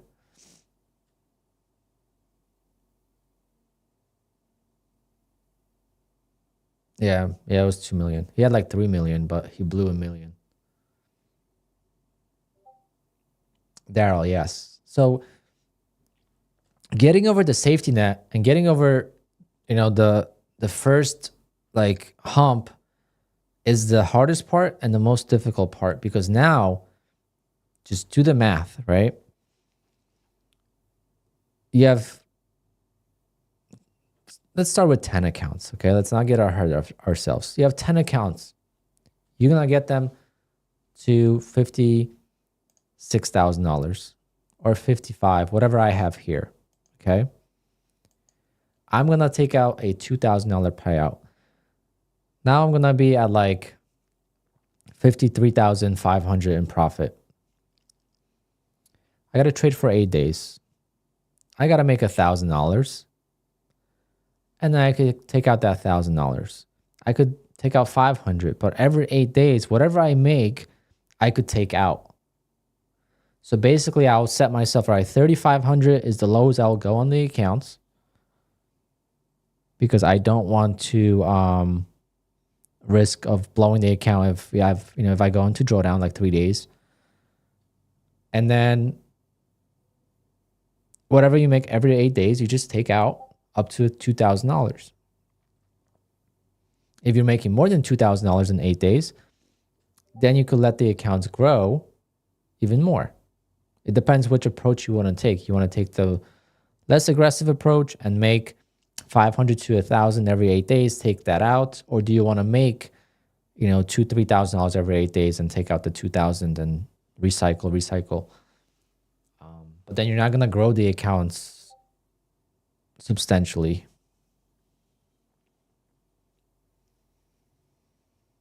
Right? You're always going to be stuck at the same amount every payout. But I think it's the same thing. Why do they ban good traders? It's not that they ban good traders. It's they ask you to go live, and there's really no incentive to go live. You could just go live on your own, okay? So copy trading those good traders is not as simple because you have the Canes, you have the Lantos in the world. But I just gave you the math.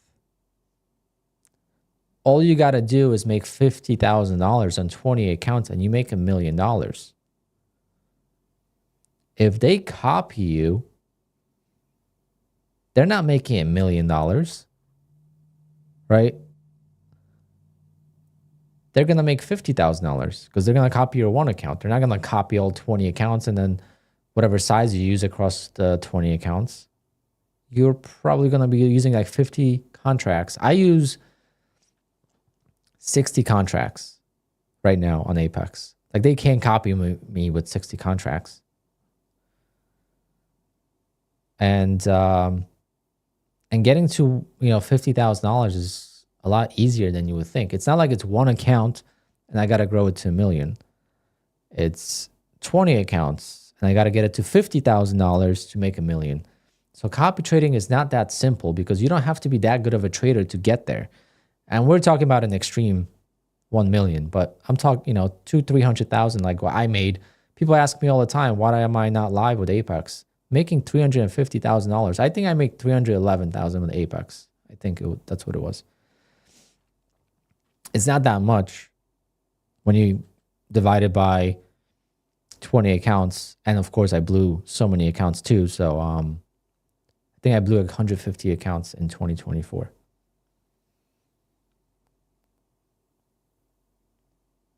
Plus, when you copy trade or when you do a profit split, like people say like, oh, like why wouldn't you want to be live with, let's say, Top Step, right? The only reason why Top Step puts you live, well, one thing is regulations. Obviously, I think regulations are going to require prop firms to put traders live because regulations want their money, right? Regulations are not making money or a lot of money from sim accounts. When they put you live into a live account, number one, they're going to make money off commissions and fees, like the exchange fees. Number two, you're providing liquidity to the market. Number three, profitable traders are going to be able to steal money from you now, right? A market is an exchange. Money flows from one trader to the next. If you lose money in the market, someone else made that money. It doesn't just vanish. So if you provide liquidity, you're providing an opportunity for someone better to take the money from you. Versus in sim, you can't.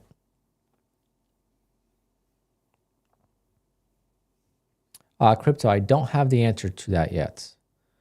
I'm thinking 300,000, maybe 290.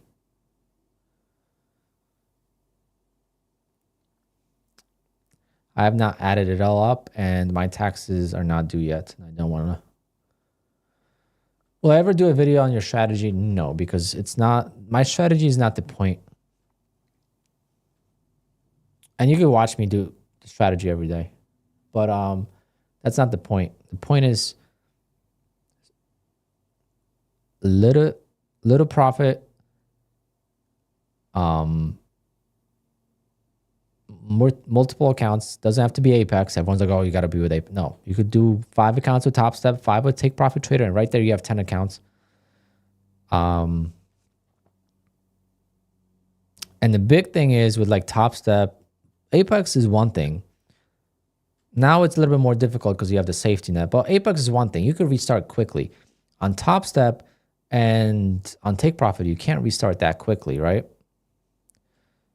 So the key is to grow the accounts and then not let one day be the doomsday. walk away. That one day that things are not going well, just walk away, because one day is irrelevant when you trade the account for 100 days or more. Even 50 days. One day does not matter. One day matters for that one day, but when you trade it for 50 days, that one day, whether it was green $500 or red 500, is not going to make a difference on grand scheme of things.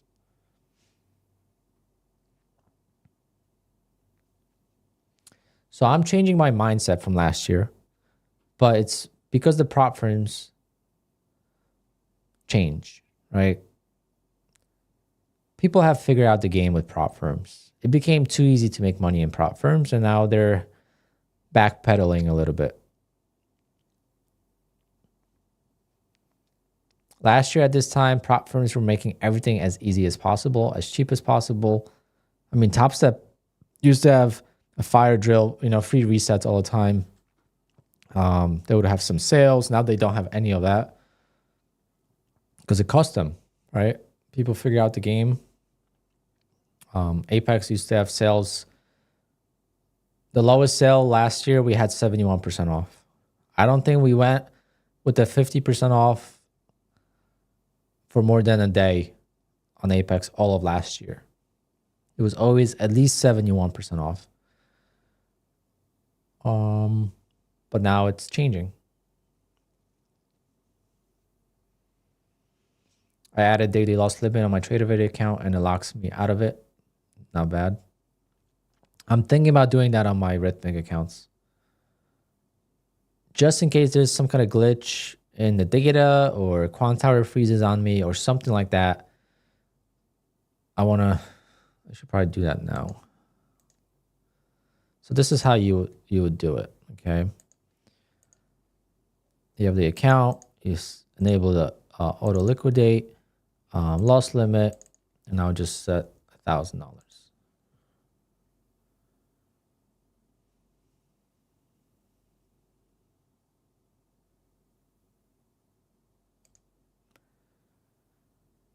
So now this account, if it hits $1,000 loss, it will automatically sell me out.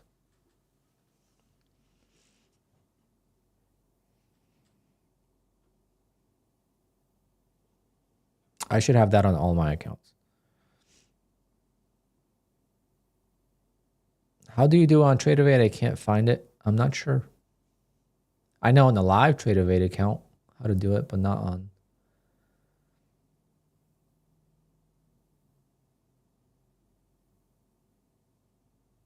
Sean, yep. Definitely more risk for them. Biggest thing with prop firms back in the day, profitable traders did not care for prop firms, and profitable traders were skeptical about prop firms. I remember last year, not last year, was it? Yeah. No. Wow, I've been trading for a year and a half. Holy smokes. Not last year, 2023, May. Yeah, actually June. I made a video about my first Apex payout, $4,000. You didn't see a lot of videos about payouts at that time. I think Apex did $4 million in payouts that month,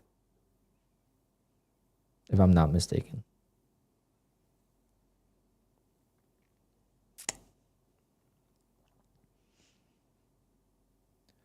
Because he made too much money. So at some point, once you make over $1 million in Apex, you're pretty much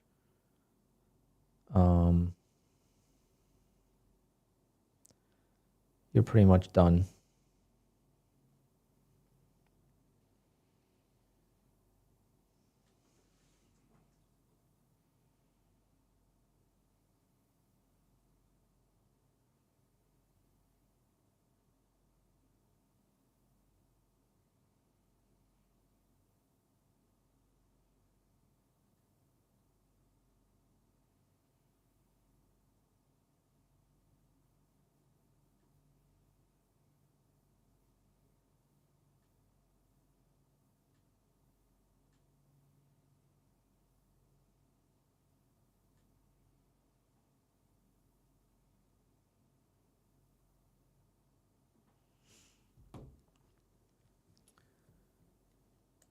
Am I gonna do a collab with Patrick Whelan at his new HQ? That's up to him. If I got the offer, like in March, I would do it.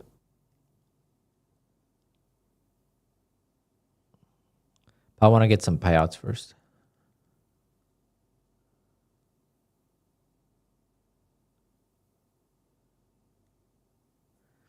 If they send you to live, it's because you're taking money from them and they send you. I mean, if they send you to live, it's because you're taking money from them and they're losing with you. Very, very true. This is why Top Step sends you to live. It's not so they can make 10% off of you.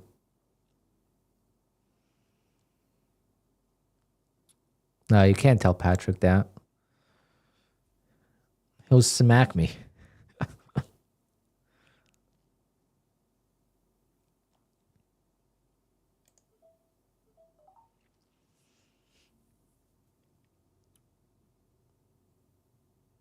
All right, guys, I'm going to call it a day. It's 1 o'clock. Holy shit. I need to go eat.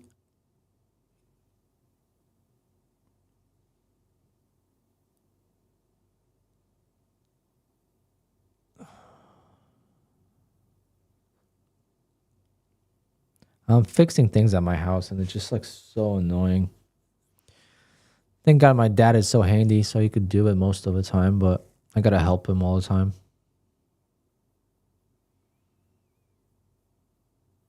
It's winter time, so he's bored. He's retired.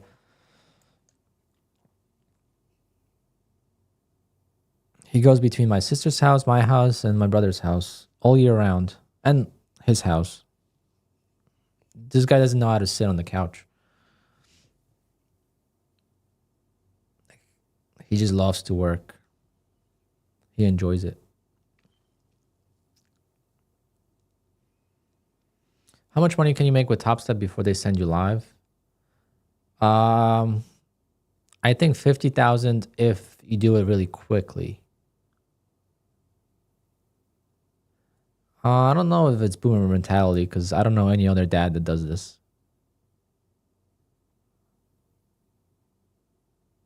The guy's 70 years old. Like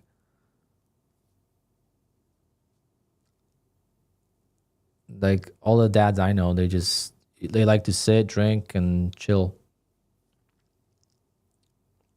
So Top Step, if you're like consistent for like 30 days and you make 15 grand, they're gonna send you live. That's my goal. I'm gonna get on the Top Step train.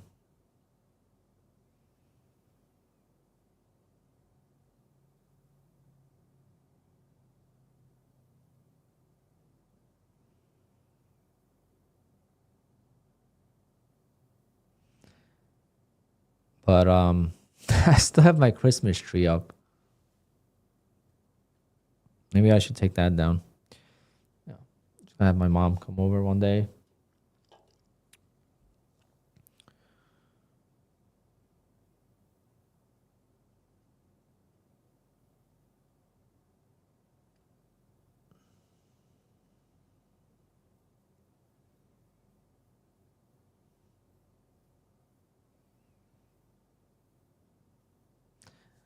Yeah, I feel like you could have it till like February. Yeah, I'm about to take off the decorations, just leave the lights on and pretend it's just a tree.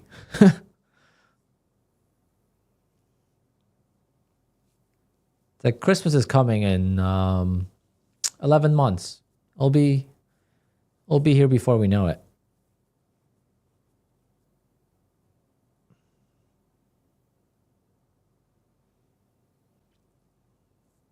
Snake eyes, yeah, I don't know. I don't know exactly how it works, but most likely that's what I would do, but I don't know. Maybe for bragging rights, I would stay live.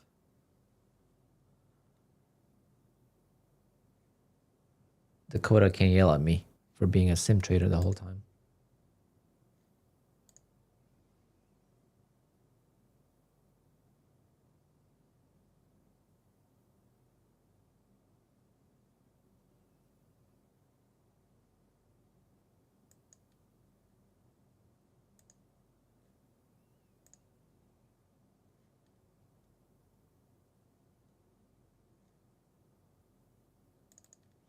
All right, guys, I'm gonna go get some wings, some boneless wings.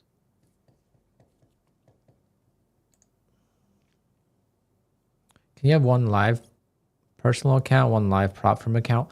Yeah, because the prop firm account that's live, it's not under your name.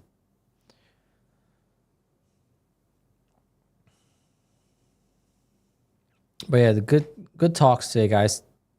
Today flew by. I mean, today I barely traded and it flew by. I'm glad I'm back to streaming because I was like, how am I going to stream when I trade for 2 seconds a day? But people messaged me like, no, we don't watch you for trading. We watch you for other reasons.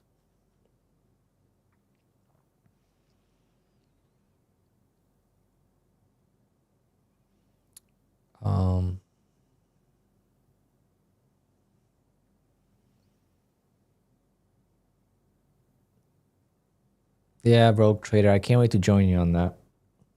Can't wait to join you on that. I am getting closer to passing, finally. I'm $1,000 away from one and $1,300 away from the other. But I'm taking my time. I'm not rushing these.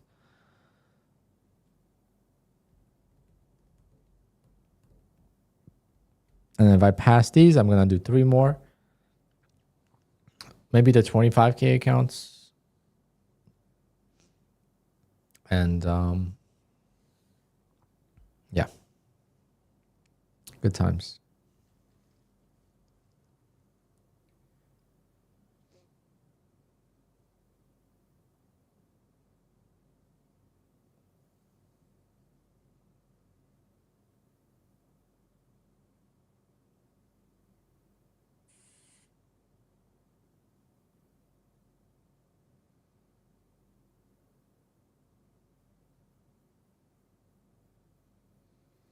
All right, guys. I'll see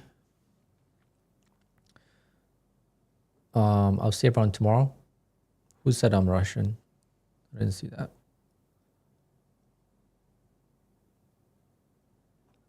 I am Polish, yes.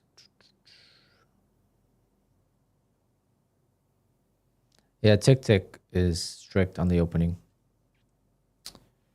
They've always been, though, way before my time. Ever since the beginning of TickTick Trader, they had that rule. No scalping in the first 5 minutes of the open.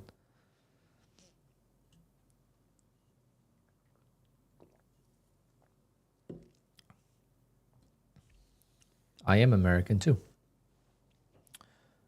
I actually got pulled over 2 days ago. And I didn't have my wallet. But I had my passport. Still from my trip from DR, I had my passport in the car.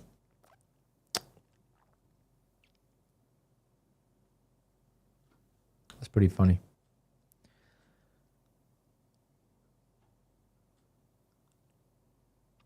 It was the wedding I did in DR was for a cop a couple towns over. So I told them I was DJing a wedding, so I have my passport. I told them like we could go back to my house if you need to get my wallet. But it was cool. That was the first time I got pulled over.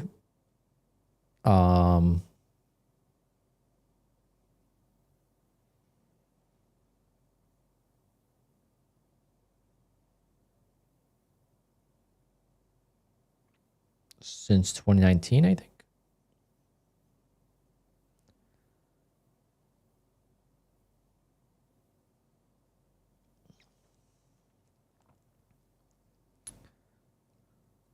So can you straddle the open with every firm but TickTick? You could straddle with TickTick. It's just you can't have sub 10-second trades or whatever it is. Apparently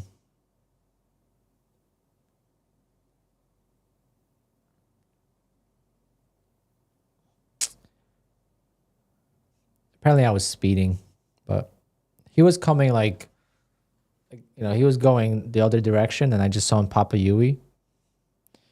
I was like, oh, here we go. But he didn't have a radar on, so he couldn't technically give me a ticket. Because he didn't know the speed I was going.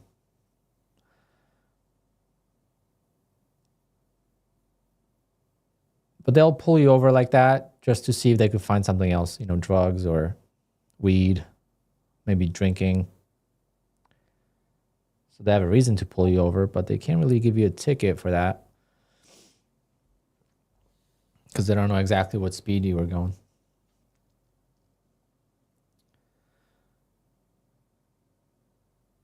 Anyway, I'm going to be out of here, and no, it was in my Jeep. It wasn't even in my it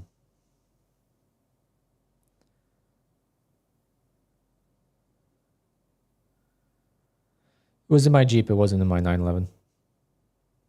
I'm going to go get some food before my dad gets here, and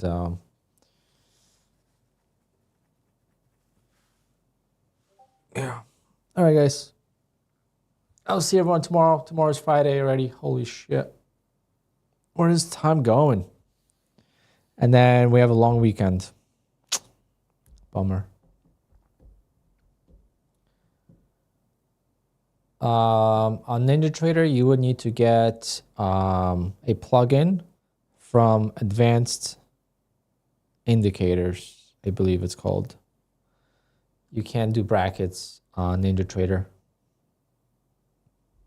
the way I do them.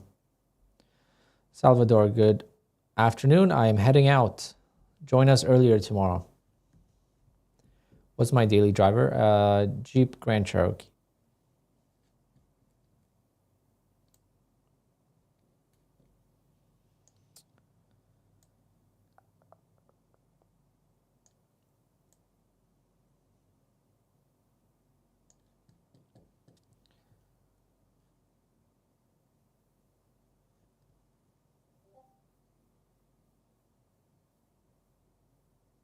January 25th? What? No, what I mean by you can't is you can't do this. You have to right click and you have to select the price. You can't just do boom, boom.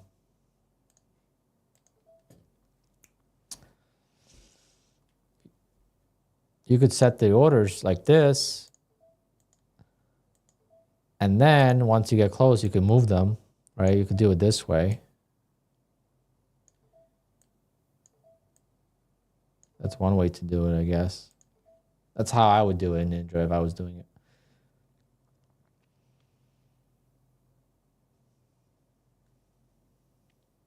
All right, 702 on this top step eval. I'm going to add this eval to the copy trader.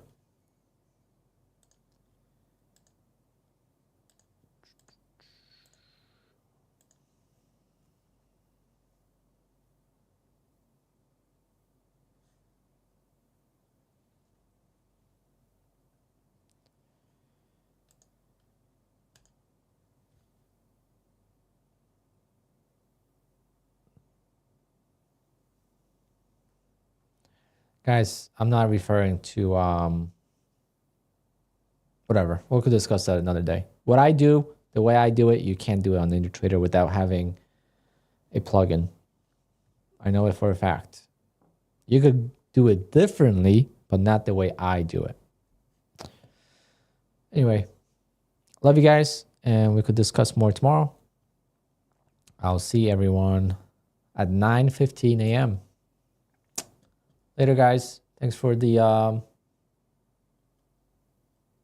support. Great conversation. And Carlos, we'll do a giveaway next week when I get my payouts.